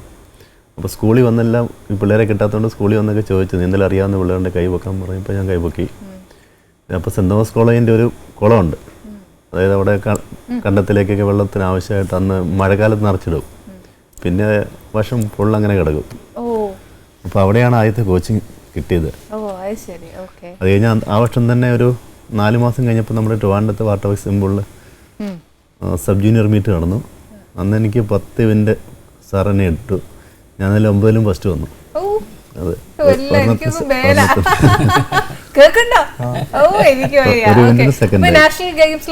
അല്ല അത് കഴിഞ്ഞിട്ട് പിന്നെ നാഷണൽസ് പോയി. അപ്പൊ ഈ പഞ്ചാബിൽ നിന്നും ഡൽഹിയിൽ നിന്നൊക്കെ 10-15 വയസ്സുള്ള പിള്ളേർ. അപ്പൊ ഞാൻ 10 വയസ്സ് താഴെയുള്ളവരെ ഇറങ്ങിയത്. അന്ന് ഇതുപോലെ മീശയുള്ള പിള്ളേരൊക്കെ എൻ്റെ കൂടെ വന്നിരുന്നു. അപ്പൊ അവരെ കണ്ടപ്പോഴേ പേടിച്ചു പോയി. അങ്ങനെ ആ സമയത്തൊന്നും കിട്ടിയില്ല. അത് കഴിഞ്ഞ് ഇനി വെള്ളമൊക്കെ മോശമായിട്ട് എനിക്ക് അസുഖങ്ങൾ വന്നു. ഈ ഫിൽട്രേഷൻ ഒന്നുമില്ലേ, ഒരു വർഷം കിടക്കുന്ന ഈ പായലും അതിനകത്താണ് നമ്മൾ ട്രെയിൻ ചെയ്യുന്നത്. ട്രെയിൻ ചെയ്യുന്നത് പറഞ്ഞാൽ പായലിങ്ങനെ ഒരു 2-3 ഇഞ്ച് കടത്തിൽ ഇങ്ങനെ കെട്ടിക്കിടക്കും ഫുള്ള്. ഞങ്ങൾ ഈ തോർത്തുകൊണ്ടൊക്കെ വാരി കരക്കിട്ട് എന്നാലും വെള്ളമൊക്കെ ഇങ്ങനെ കലങ്ങി. അപ്പോൾ എനിക്കത് അസുഖം വീസിങ്ങായി. അപ്പോൾ ഒരാഴ്ച ആശുപത്രിയിലാണ്, 2 ആഴ്ച നീന്താൻ പറ്റിയെങ്കിൽ ഒരാഴ്ച ആശുപത്രി പോകണം. അങ്ങനെ 2 വർഷം അങ്ങനെ കിടക്കേണ്ടി വന്നു. എന്നിട്ട് ഞാൻ തന്നെത്താൻ പിന്നെ ആറ്റിൽ പ്രാക്ടീസ് കുറേ ചെയ്തു. അങ്ങനെ പിന്നെ സ്റ്റേറ്റ് പിന്നെയും ഫസ്റ്റ് വന്നു. അങ്ങനെ ഞാൻ മോഡൽ സ്കൂളിലോട്ട് വന്നു. ശരിക്കും പറഞ്ഞാൽ നല്ലൊരു സ്ട്രഗ്ലിംഗ് ആയിരുന്നു അല്ലേ? ശരിക്കും ഡോക്ടർമാരൊക്കെ പറഞ്ഞു എന്നെ നീന്തൊന്നും വേണ്ട, നീന്തി കഴിഞ്ഞാൽ ആള് വഴിയായി പോകുന്നു. എന്നിട്ട് ഞാൻ വാശിക്ക് വഴക്കുണ്ടാക്കിയൊക്കെ ആറ്റിൽ അമ്മയൊക്കെ അറിയാതെ നീന്തുമായിരുന്നു. ഓ അത് ശരി. അപ്പൊ ശരിക്കും ഉള്ളിന്റെ ഉള്ളിൽ ഒരു സ്പോർട്സ്മാൻ സ്പിരിറ്റ്, അതൊരു വാശി എന്തുവായിരുന്നു? ആവണം, ഒരു സ്വിമ്മർ ആവണം. ഞാൻ ഈ നാഷണൽ ചാമ്പ്യൻ്റെ ഒക്കെ ഫോട്ടോ അന്നൊക്കെ ആ സമയത്ത് പത്രത്തിൽ വരുന്നല്ലോ ഒട്ടിച്ച് അവരെ പോലെ ആവണമെന്ന് അന്നേ ആഗ്രഹമുണ്ട്. ഓ അത് ശരി. അപ്പൊ ഒരു റോൾ മോഡൽ ഉണ്ട്. അന്നൊക്കെ ചേട്ടന് ഒരു മനസ്സിലെ റോൾ മോഡൽ. അന്ന് ഞാൻ എൻ്റെ ഐറ്റം ബാക്ക് സ്ട്രോക്ക് ആയിരുന്നു മെയിൻ ഇവന്റ്. അപ്പോൾ അന്നത്തെ ഒരു നാഷണൽ ചാമ്പ്യൻ ഉണ്ട്, ഒരു അസീസ് ദാസ് എന്ന് പറഞ്ഞിട്ട് ബംഗാളി. പുള്ളി 7 വർഷം ചാമ്പ്യനായിരുന്നു. അപ്പോൾ ഞാൻ 9ൽ പഠിക്കുമ്പോൾ അയാളെ തോപ്പിച്ചു. അപ്പൊ ശരിക്കും ഒരു കാര്യം ചോദിച്ചോട്ടെ ചേട്ടാ, ആ ബംഗാളിയായിട്ട് തോപ്പിക്കാൻ സമയത്ത് ചേട്ടൻ ഉള്ളിൽ ആ പുള്ളിയെ കണ്ടപ്പോ എന്തുവായിരുന്നു മനസ്സിലായത്? അല്ല, അദ്ദേഹം കണ്ടപ്പോൾ എനിക്ക് തോന്നി ഇദ്ദേഹത്തെ തോപ്പിക്കണമെന്നുണ്ട്. അന്ന് എനിക്കും വാശി ഉണ്ടായിരുന്നു. എന്നിട്ട് 2 ഇവന്റിനും അയാളെ തോപ്പിച്ചു, 100-200 മീറ്റേഴ്സ്. ഓ അല്ലേ, അതൊക്കെ ഒരു എയിമിൽ എത്തുക എന്നൊക്കെ പറഞ്ഞിട്ട്. പിന്നെ ഞാനൊരു കാര്യം ചോദിച്ചു, ചേച്ചിയും ചേട്ടനായാലും നമ്മുടെ ഇന്ത്യയെ റെപ്രസെന്റ് ചെയ്തിട്ട് ഏതൊക്കെ രാജ്യങ്ങളിലൊക്കെ പോയിട്ടുണ്ട് സ്പോർട്സിന് വേണ്ടിയിട്ട്? ഞങ്ങൾ രണ്ടുപേരും 82 ഏഷ്യൻ ഗെയിംസ് ഉണ്ട്, പിന്നെ 84 സൗത്ത് ഏഷ്യൻ ഗെയിംസിനുണ്ട് അന്ന് കാഠ്മണ്ഡു വെച്ച്. അത് കഴിഞ്ഞിട്ട് പിന്നെ 86 ഏഷ്യൻ ഗെയിംസിന്. അപ്പോൾ 84 സാഫ് ഗെയിംസിനാണ് ഷൈനി ഇഷ്ടമെന്ന് എന്നോട് പറഞ്ഞത്. ഇവിടെ ഒരാൾ വരട്ടത് ഷൈനിയോ? ചേട്ടാ സത്യം പറഞ്ഞേ, അതൊന്ന് കേക്കട്ടെ. ആ കഥ കേട്ടിട്ട് ഞങ്ങൾ ഇനി മുന്നോട്ട് പോകുന്നുള്ളൂ. ഒന്ന് പറഞ്ഞേ. നിങ്ങളെ പോലെയൊക്കെ തന്നെ. നിങ്ങളെ പോലെ ഒക്കെ എന്ന് പറഞ്ഞാൽ ഒക്കത്തില്ല, ഞങ്ങൾക്കിത് കേൾക്കണം. പറഞ്ഞേ. അല്ല, അന്ന് ഞങ്ങളുടെ ഒരു ജേക്കബ് എന്ന് പറഞ്ഞൊരു പാർട്ടി ഉണ്ടായിരുന്നു. അപ്പം ഇതേ ഒളിമ്പിക്സ് ഒക്കെ കഴിഞ്ഞ് അടുത്ത മീറ്റാണ് സാഫ് ഗെയിംസ്. അന്നേരം പുള്ളിയാണ് എന്നോട് ചോദിച്ചത്. അപ്പോൾ ഞാൻ പറഞ്ഞു എനിക്ക് ഷൈനെ ഇഷ്ടമാണെന്ന് പറഞ്ഞു. അങ്ങനെയാണ് നീ കല്യാണം കഴിക്കുമെന്ന് ചോദിച്ചു. പറഞ്ഞു വീട്ടിലേക്ക് ആലോചിച്ചിട്ട് കെട്ടാന്ന് പറഞ്ഞു. അപ്പോൾ പുള്ളിയാണ് ഷൈനയുടെ ഒരു ഫ്രണ്ടിനോട് പറഞ്ഞത്. പിന്നെ ഒരാഴ്ച കഴിഞ്ഞ് മറുപടി ആ ഫ്രണ്ട് വഴി വന്നു. ഒരാഴ്ച എടുത്തു ചേച്ചി ഇഷ്ടപ്പെടുന്നത്? ഒരാഴ്ചയൊക്കെ ഉള്ളിലേ തരുള്ളൂ സമയം കൊടുത്തത്. ഞാൻ ദൈവത്തിനോട് പ്രാർത്ഥിക്കുക, എന്താണ് നല്ലതാണെങ്കിൽ ദൈവം എന്നെ കാണിച്ചു തരണം എന്ന് പറഞ്ഞു. അങ്ങനെ ദൈവത്തിൽ വിശ്വസിച്ചു. അതെ, ചേച്ചിക്ക് നല്ലതാണ് ദൈവം തമ്പുരാൻ തരട്ടെ. അതെ, അതാണ് ചേച്ചിക്ക് യോജിച്ച ആളെ തന്നെ ദൈവം തമ്പുരാൻ തന്നെ. ആ ഒരാഴ്ച അല്ലേ ചേച്ചി? ഓക്കെ. പിന്നെ ചേച്ചി അത് കഴിഞ്ഞിട്ട് എനിക്ക് തോന്നുന്നു ചേച്ചി 92-ലാണോ ഹോസ്റ്റ് ചെയ്ത് നമ്മുടെ ഇന്ത്യനെ ഹോസ്റ്റ് ചെയ്ത ഒളിമ്പിക്സിന് captain, first women captain olympic ടീമിന്റെ. എനിക്ക് എന്നെ ചോദിക്കണമെന്ന് വിചാരിച്ചോണ്ട് ഈ ചേച്ചി സാരി ഉടുത്തോണ്ട് വന്നപ്പോ അന്ന് എനിക്ക് തോന്നുന്നു ചേച്ചി സാരി ഉടുത്തിട്ടാന്ന് തോന്നുന്നു ഹോസ്റ്റ് ചെയ്തത്. അത് ശരിക്കും എനിക്ക് ആ ചേച്ചി ആ ഹോസ്റ്റ് ചെയ്യുന്നൊക്കെ കണ്ടപ്പോൾ എനിക്ക് ഭയങ്കര പ്രൗഡായിട്ട് തോന്നും. നമ്മുടെ ഇന്ത്യ വരുമ്പോ തന്നെ ബീങ് ആൻ ഇന്ത്യൻ അല്ലേ, നമുക്ക് ഭയങ്കര ഒരു അഭിമാനം തോന്നും. ചേച്ചിയുടെ ഒരു ഇത് പറഞ്ഞ ആ നമ്മുടെ ഇന്ത്യനെ റെപ്രസെന്റ് ചെയ്തല്ലേ നമ്മൾ പോകുന്നത്, ചേച്ചി പറയും. ഇല്ല, ഒളിമ്പിക്സിൻ്റെ അതെൻ്റെ 3ാമത്തെ ഒളിമ്പിക്സ് ആയിരുന്നു. അപ്പം ഏറ്റവും സീനിയർ ഞാനായിരുന്നു. അപ്പോൾ എനിക്ക് ക്യാപ്റ്റൻ ഒളിമ്പിക് ടീമിൻ്റെ, അത് ഫസ്റ്റ് വിമൻ ക്യാപ്റ്റൻ ഒളിമ്പിക്കിൻ്റെ, അങ്ങനെ ഇന്ത്യൻ ക്യാപ്റ്റൻ എന്നുള്ള ഫസ്റ്റ് ലേഡി. അപ്പോൾ എനിക്ക് ഭയങ്കര സന്തോഷം തോന്നി. കാരണം ഇന്ത്യൻ ടീമിനെ നയിച്ചുകൊണ്ട് പോവുക, അതൊരു എന്നാ പ്രൗഡ് മൂവ്മെൻ്റ് ആയിട്ട് ലൈഫിലെ ഏറ്റവും വലിയ. അപ്പം അവിടെ അതിനു മുമ്പ് നമ്മളെ വേറൊരു സ്റ്റേഡിയത്തിൽ കൊണ്ടിരുത്തും എല്ലാവരെയും കൂടെ. അപ്പം നമ്മൾ എല്ലാവരും ഞാൻ ഫ്ലാഗ് കരുതിച്ച് പിടിച്ചുകൊണ്ട് നിന്നപ്പം എല്ലാവരും വന്ന് ചോദിച്ചു, oh India ladies carrying the flag എന്നൊക്കെ. ഒത്തിരി പേര് വന്ന്, നമ്മൾ സാരിയിലല്ലേ, അപ്പോൾ എല്ലാവരും വന്ന് ഫോട്ടോ എടുത്തുകൊണ്ട് പോകുക.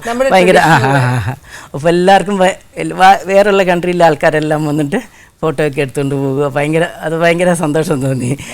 പിന്നെ സ്റ്റേഡിയത്തിൻ്റെ അകത്ത് സ്റ്റേഡിയത്തിൻ്റെ അകത്ത് ഷൈനി വിൽസൺ ഫ്രം ഇന്ത്യ എന്ന് പറഞ്ഞ് അനൗൺസ് ചെയ്യുമ്പം വേറൊരു വേൾഡ് പോലെ തോന്നി. ഭയങ്കര ഗൂസ് ബംസ് വരും അല്ലേ അതൊക്കെ കേൾക്കുമ്പോ?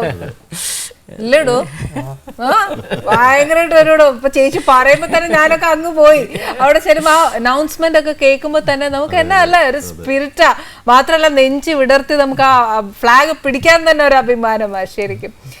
ചേട്ടാ 2 പേരും എനിക്ക് തോന്നുന്നു ചേച്ചി സ്പോർട്സിന്റെ ട്രാക്കിലുണ്ട്, ചേട്ടനായാലും സ്വിമ്മിങ് ട്രാക്കിലുണ്ട്. ഏറ്റവും കൂടുതൽ ഈ ട്രാക്കിലാണ് നമുക്ക് സന്തോഷം വരുന്ന സങ്കടവും വരുന്നത്. ജയിച്ചാൽ ഭയങ്കര സന്തോഷം വരും, തോറ്റാൽ നമുക്ക് അന്നേരം സങ്കടം വരും. ഇത് രണ്ടും അറ്റ് എ മൂമെന്റ് ഇന്ന ട്രാക്കാണ്. ശരിക്കും അങ്ങനെ ഏതെങ്കിലും ഒരു ഇൻസിഡന്റ് ചേച്ചിക്ക്, ഐ മീൻ സങ്കടം വന്ന ചേച്ചിക്കും ചേട്ടനും വന്ന ഒരു സന്തോഷവും ഒരു സങ്കടവും ഉണ്ടാവുക? സന്തോഷം ചേച്ചി പറഞ്ഞു. 86 ഏഷ്യൻ ഗെയിംസിന് ശരിക്കും എനിക്ക് ഞാൻ ഫസ്റ്റ് വന്നായിരുന്നു. ഫസ്റ്റ് ഇന്ത്യയുടെ ഫസ്റ്റ് ഗോൾഡ് അത്ലറ്റിക് ഗോൾഡായിരുന്നു. പക്ഷേ ആ ഗോൾഡ് എനിക്ക് നഷ്ടപ്പെട്ടു. കാരണം ട്രാക്ക് ചേഞ്ച് ചെയ്തെന്ന് പറഞ്ഞപ്പോൾ ശരിക്കും 800 മീറ്റർ ഫസ്റ്റ് 100 മീറ്റർ കഴിഞ്ഞാണ് ട്രാക്കിനുള്ളിൽ അകത്ത് പോകാണ്ട്. അതിന് മുമ്പ് ഒരു ലൈൻ കണ്ടുകൊണ്ട് എനിക്ക് മാറി ഒരു സ്റ്റെപ്പ് വെച്ച് പോയി. അതിൻ്റെ ലൈഫിൽ ഇപ്പോഴും ഒരു വിഷമം തോന്നുന്ന സമയം. കാരണം ആ സെക്കൻഡ് വന്ന് കൊറിയ വെച്ചിട്ടാണ് മീറ്റ് നടന്നത്. കൊറിയൻ ഗേളായിരുന്നു സെക്കൻഡ് വന്നത്. അത് കാരണം കൊറിയയ്ക്ക് ഗോൾഡ്. ആദ്യം അനൗൺസ് ചെയ്തായിരുന്നു. അപ്പോൾ ഷൈനി ടിവിയുടെ സ്ക്രീനിൽ തന്നെ ഷൈനി മാത്രമേ കാണാനുള്ളൂ. അത്രയും ഡിസ്റ്റൻസ് ഷൈനി മുന്നേ വരിക. അപ്പോൾ ന്യൂ ഏഷ്യൻ ഗെയിംസ് റെക്കോർഡ് എന്നൊക്കെ അനൗൺസ് ചെയ്ത് ഫസ്റ്റ് ഇന്ത്യ എന്ന് കൊണ്ട് വന്നു കഴിഞ്ഞിട്ട് പിന്നെ നമ്മളൊരു TV ഓഫായിട്ട് പിന്നെ തിരിച്ചു വന്നപ്പോൾ ഷൈനിയുടെ പേര് കാണുന്നില്ല. ഏറ്റവും അടിയിൽ ഷൈനി വിൽസൺ ഇന്ത്യ DQ എന്ന് എഴുതിയിരിക്കുന്നു, ഡിസ്ക്വാളിഫൈഡ്. അപ്പോൾ സെക്കൻഡ് ഗേൾ വന്നിട്ട് കൊറിയക്കാരി. അതെ, അവർക്ക് അതുവരെ ഒരു ഗോൾഡ് രാത്രിയിൽ ഫുൾ ഉറങ്ങിയിട്ടില്ല. ആ നൈറ്റ് ഒരു ശകലം പോലും ഉറങ്ങിയിട്ടില്ലായിരുന്നു. പിന്നെ മനസ്സ് ഭയങ്കര സങ്കടമായിരുന്നു. പക്ഷേ പിന്നെ അന്നത്തെ സ്പോർട്സ് മിനിസ്റ്റർ മാർഗ്രറ്റ് ആൽവയൊക്കെ വന്ന് പറഞ്ഞ് സാരയില്ല, ഷൈനിക്ക് മെഡൽ കിട്ടിയിട്ട് ഞങ്ങൾ കണക്കാക്കുന്നത് എന്നെല്ലാം വന്ന് എല്ലാവരും സമാധാനിപ്പിച്ചു. പക്ഷേ അടുത്ത ദിവസമായിരുന്നു 400. ഒരു തുള്ളി പോലും ഞാൻ ഉറങ്ങിയിട്ടില്ലായിരുന്നു രാത്രി. 400 മീറ്ററും പിന്നെ റിലേ ഉണ്ടായിരുന്നു. പിന്നെ ശരി രാത്രി ഒരു സെക്കൻഡ് പോലും എനിക്ക് ഉറങ്ങാൻ പറ്റിയിട്ടില്ല. പിന്നെ പിറ്റേ ദിവസം എനിക്ക് സിൽവർ മെഡൽ, ഉഷ ഗോൾഡ് വന്നു, ഞാൻ സിൽവർ വന്നു 400 മീറ്റർ. അത് കഴിഞ്ഞ് പിന്നെ ഞങ്ങൾ റിലേ ഗോൾഡ് വന്നു. പിന്നെ ആ സങ്കടമൊക്കെ ഇപ്പോഴും ലൈഫിൽ ഏറ്റവും വിഷമമുള്ള അല്ല, എനിക്ക് 86 ഞങ്ങൾ നല്ല പ്രാക്ടീസിലായിരുന്നു. ഞങ്ങൾക്ക് 2 വർഷമായിട്ട് ഒരു ഓസ്ട്രേലിയൻ കോച്ച് വന്നിട്ട് അന്നൊക്കെ ഞങ്ങളൊരു 20 കിലോമീറ്റർ ഡെയിലി നീന്തിക്കുമായിരുന്നു. ടഫ് വർക്കൗട്ട് എന്ന് പറഞ്ഞാൽ നമ്മൾ അതുപോലെ ട്രെയിൻ ചെയ്തിട്ടേ ഇല്ല. അപ്പോൾ ഞാൻ ഏഷ്യൻ ഗെയിംസിന് പോകുന്നതിന് ഒരു 3 ആഴ്ച മുമ്പ് ഞാൻ ട്രയൽ വെച്ചപ്പം അതിൻ്റെ മുന്നിലത്തെ ഏഷ്യൻ ഗെയിംസ് ഗോൾഡ് മെഡലിനേക്കാളും നല്ല ടൈം ചെയ്ത് ക്വാളിഫൈ ചെയ്തതാണ്. പക്ഷേ അത് കഴിഞ്ഞിട്ട് അതിനകത്ത് ഇച്ചിരി പൊളിറ്റിക്സ് വന്നു. വേറെ അതുവരെ പുറത്ത് നിന്ന് കോച്ച് അകത്ത് വന്നു. ആ ഫോറിൻ കോച്ചിനെ പറഞ്ഞു വിട്ടു. അപ്പോൾ ആ വർക്കൗട്ട് മൊത്തം മാറി. ഞങ്ങളെ ട്രെയിൻ ചെയ്യിക്കാനൊന്നും ആ കോച്ച് വരാറില്ല. അങ്ങനെ ഞങ്ങളുടെ ടൈമിംഗ് എല്ലാം മോശമായി. അല്ലെങ്കിൽ ഞാൻ ആ ഏഷ്യൻ ഗെയിംസിന് 2 മെഡൽ വരണ്ടായിരുന്നു. അപ്പോൾ ഞാൻ ഒരു ഇവൻറ്റിന് മാത്രം 5ാമതായിപ്പോയി. അങ്ങനെ അത്രയും ട്രെയിൻ ചെയ്ത് ഞങ്ങൾക്ക് 20 കിലോമീറ്റർ വെച്ച് 2 വർഷം ഞങ്ങൾ അതുപോലെ വർക്ക് ചെയ്തത്. ഒരു ദിവസം 8 മണിക്കൂറോളം വെള്ളത്തിലായിരുന്നു. ചേട്ടാ, ശരിക്കും ചേച്ചിയോടും ചോദിച്ചോട്ടെ, ഇതിനകത്ത് ഒരുപാട് ഒരാൾക്ക് വേണ്ടിയിട്ട് ഒരുപാട് ആർക്കെങ്കിലും വേണ്ടിയിട്ട് ഇന്നാളെന്ന് ഞാൻ പറയുന്നില്ല, പേഴ്സണൽ പൊളിറ്റിക്സ് ഒരുപാട് നടക്കാറുണ്ട്. പൊളിറ്റിക്സ് എന്ന് പറഞ്ഞാൽ ഇങ്ങനെയുള്ള സമയത്ത് കോച്ചായിട്ട് തള്ളിക്കയറാനും ഒക്കെ ആ നോർത്ത് ഇന്ത്യൻ ലോബികളോ അല്ലെങ്കിൽ ആ കോച്ചസുകൾ, സ്വാധീനമുള്ള കോച്ചസുകൾ ഗവൺമെന്റിനെ സ്വാധീനിച്ച് ഉള്ളി വരാം. അങ്ങനെ ഒരാൾക്ക് കയറാൻ പാടുണ്ടോ? അല്ല, അപ്പോൾ അവരൊരു റൂള് പോലെ ഉണ്ടാക്കി വന്നു. ഫോറിൻ കോച്ചിന് അല്ല, ആ സമയത്ത് പറഞ്ഞു ഫോറിൻ കോച്ചിന് പോകാൻ പറ്റില്ല, ഇന്ത്യൻ ആൾ തന്നെ കോച്ചായിട്ട് പോകണം. അപ്പൊ ഇത്രയും നാളും കോച്ചിങ് നടത്തിയപ്പോൾ അതിന് പ്രശ്നമില്ലായിരുന്നു. അതെ, ആ സമയത്ത് പ്രശ്നം അവരുണ്ടാക്കിയില്ല. ഇത് ഇദ്ദേഹത്തിനെ കയറ്റാൻ വേണ്ടി മാത്രമായിരിക്കും. അതിനകത്ത് എന്നാ ചോദ്യം ചോദിക്കാൻ നോക്കൂ അല്ലേ? അന്നത്തെ കാലത്തൊന്നും പറയാനും ഒക്കെയല്ല. ജീവപര്യന്തം ജയിലിൽ കിടന്ന പോലെ നമ്മളെ 2 വർഷം ട്രെയിൻ ചെയ്ത് പിന്നെ 2 ആഴ്ച ആരും ജയിക്കാനല്ലോ എന്ന് പറഞ്ഞപ്പോൾ നമ്മളത് അത്രയും ഈസി ആയിട്ട്. അപ്പോൾ അത്രയും നാളത്തെ ട്രെയിനിങ് വെറുതെ പോയി. അല്ലെങ്കിൽ ഏഷ്യൻ ഗെയിംസിന് ഷുവർ 2 മെഡൽ എനിക്ക് വന്നാണ്. അപ്പോൾ ഒരു ഹിസ്റ്ററിയാണ്. ശരിക്കും അതൊക്കെ ഒരു വലിയ മോശമല്ല. ഇപ്പൊ ചേട്ടൻ ഇപ്പൊ ഇത് തുറന്നു പറയുന്നത്. പക്ഷെ ഇതേപോലെ എത്ര പിള്ളേർ കാണും ചേട്ടാ, ഇങ്ങനെ നമുക്കിങ്ങനെ എന്നാ പറയാ ചാൻസ് കിട്ടാതെ അങ്ങ് പോകുന്നതല്ലേ. ഇന്ത്യയിൽ ഇവന്റ് ആകുമ്പോൾ പ്രശ്നമല്ല. പക്ഷെ ഇതുപോലത്തെ ക്യാമ്പുകളിലൊക്കെ വന്നിട്ട് ഇങ്ങനെ ചെയ്യാന്ന് പറഞ്ഞാൽ ശരിക്കും അന്ന് നമുക്ക് അതിന്റെ വില അറിയത്തില്ല. നമ്മൾ വലുതായി കഴിയുമ്പോഴും പിന്നീടാണ് നമ്മൾ അതിന്റെ വില അറിയുന്നത്. സത്യം. അന്ന് റിയാക്ട് ചെയ്യാൻ പോലും അന്ന് എൻ്റെ കൂടെ ഖജാൻ സിംഗ് എന്ന് പറഞ്ഞൊരു സ്വിമ്മറും ഉണ്ടായിരുന്നു. ഡൽഹിക്കാരനാണ്, നല്ല ടാലൻ്റ് ഉള്ള സ്വിമ്മറാണ്. ഈ പുള്ളി എന്നാന്ന് ചോദിച്ചാൽ കോച്ചിൻ്റെ അടുത്ത് അവസാനത്തെ വർക്കൗട്ട് 15 ദിവസത്തെ എഴുതി വാങ്ങിച്ചു. എന്നിട്ട് ഞങ്ങളോട് കിടന്ന് കളിച്ചിട്ട് പുള്ളിയുടെ ചേട്ടനും 2 ചേട്ടന്മാർ പുള്ളിയെ സെപ്പറേറ്റ് ആയിട്ട് കൊണ്ടുപോയി ട്രെയിൻ ചെയ്യിച്ചു ഈ വർക്കൗട്ട്. അപ്പോൾ നമുക്ക് അങ്ങനെയൊന്നും ചെയ്യിക്കാൻ ആരുമില്ലായിരുന്നു. അപ്പോൾ പുള്ളിക്ക് മാത്രം മെഡൽ വന്നതുകൊണ്ട്. അതൊക്കെ എന്നാ ഏർപ്പാടല്ലേ? അതെ, അല്ലെങ്കിൽ ചിലപ്പോൾ ഞങ്ങൾക്ക് 2-3 മെഡൽ കൂടെ വന്നേനെ ഇന്ത്യക്ക്. അതൊക്കെ വലിയ മോശപ്പെട്ട ഏർപ്പാട്. അത് നമുക്കൊന്ന് റിയാക്ട് ചെയ്യാൻ പറ്റാത്ത ഏറ്റവും വലിയ നമ്മുടെ അത്രയും നാളത്തെ പരിശ്രമമല്ലേ വെറുതെ പോയത്. അതാ വെറുതെ പോകുന്നത്. ഇപ്പൊ ശരിക്കും ഇപ്പൊ ചേട്ടൻ ആർക്കെങ്കിലും കോച്ചിങ് അങ്ങനെയൊക്കെ ഇപ്പം ഇന്ത്യൻ ടീമിനോട് പോകാറുണ്ട്. പിന്നെ ഇപ്പോൾ ചെന്നൈയിലാണ് ഞാൻ സീനിയർ സ്പോർട്സ് ഓഫീസറാണ് സദേൺ റെയിൽവേയുടെ. അപ്പോൾ ജോലി തിരക്ക് നന്നായിട്ടുണ്ട്. അത് കഴിഞ്ഞുള്ള സമയങ്ങളിൽ കോച്ചിങ്ങും കാര്യങ്ങളും പോകുന്നുണ്ട്. അപ്പൊ ചേട്ടന്റെ ലൈഫിൽ ഇങ്ങനെ കുറച്ച് തെറ്റുകൾ പറ്റി, അതായത് അറിഞ്ഞുകൊണ്ടല്ല, പക്ഷെ എന്നാലും ഇതേപോലെ ഒരു കോച്ച് മാറിയതും ഒക്കെ കുട്ടികൾക്ക് വന്ന ഒരു ബാഡ് മാർക്സ് ആണ് വന്നത്.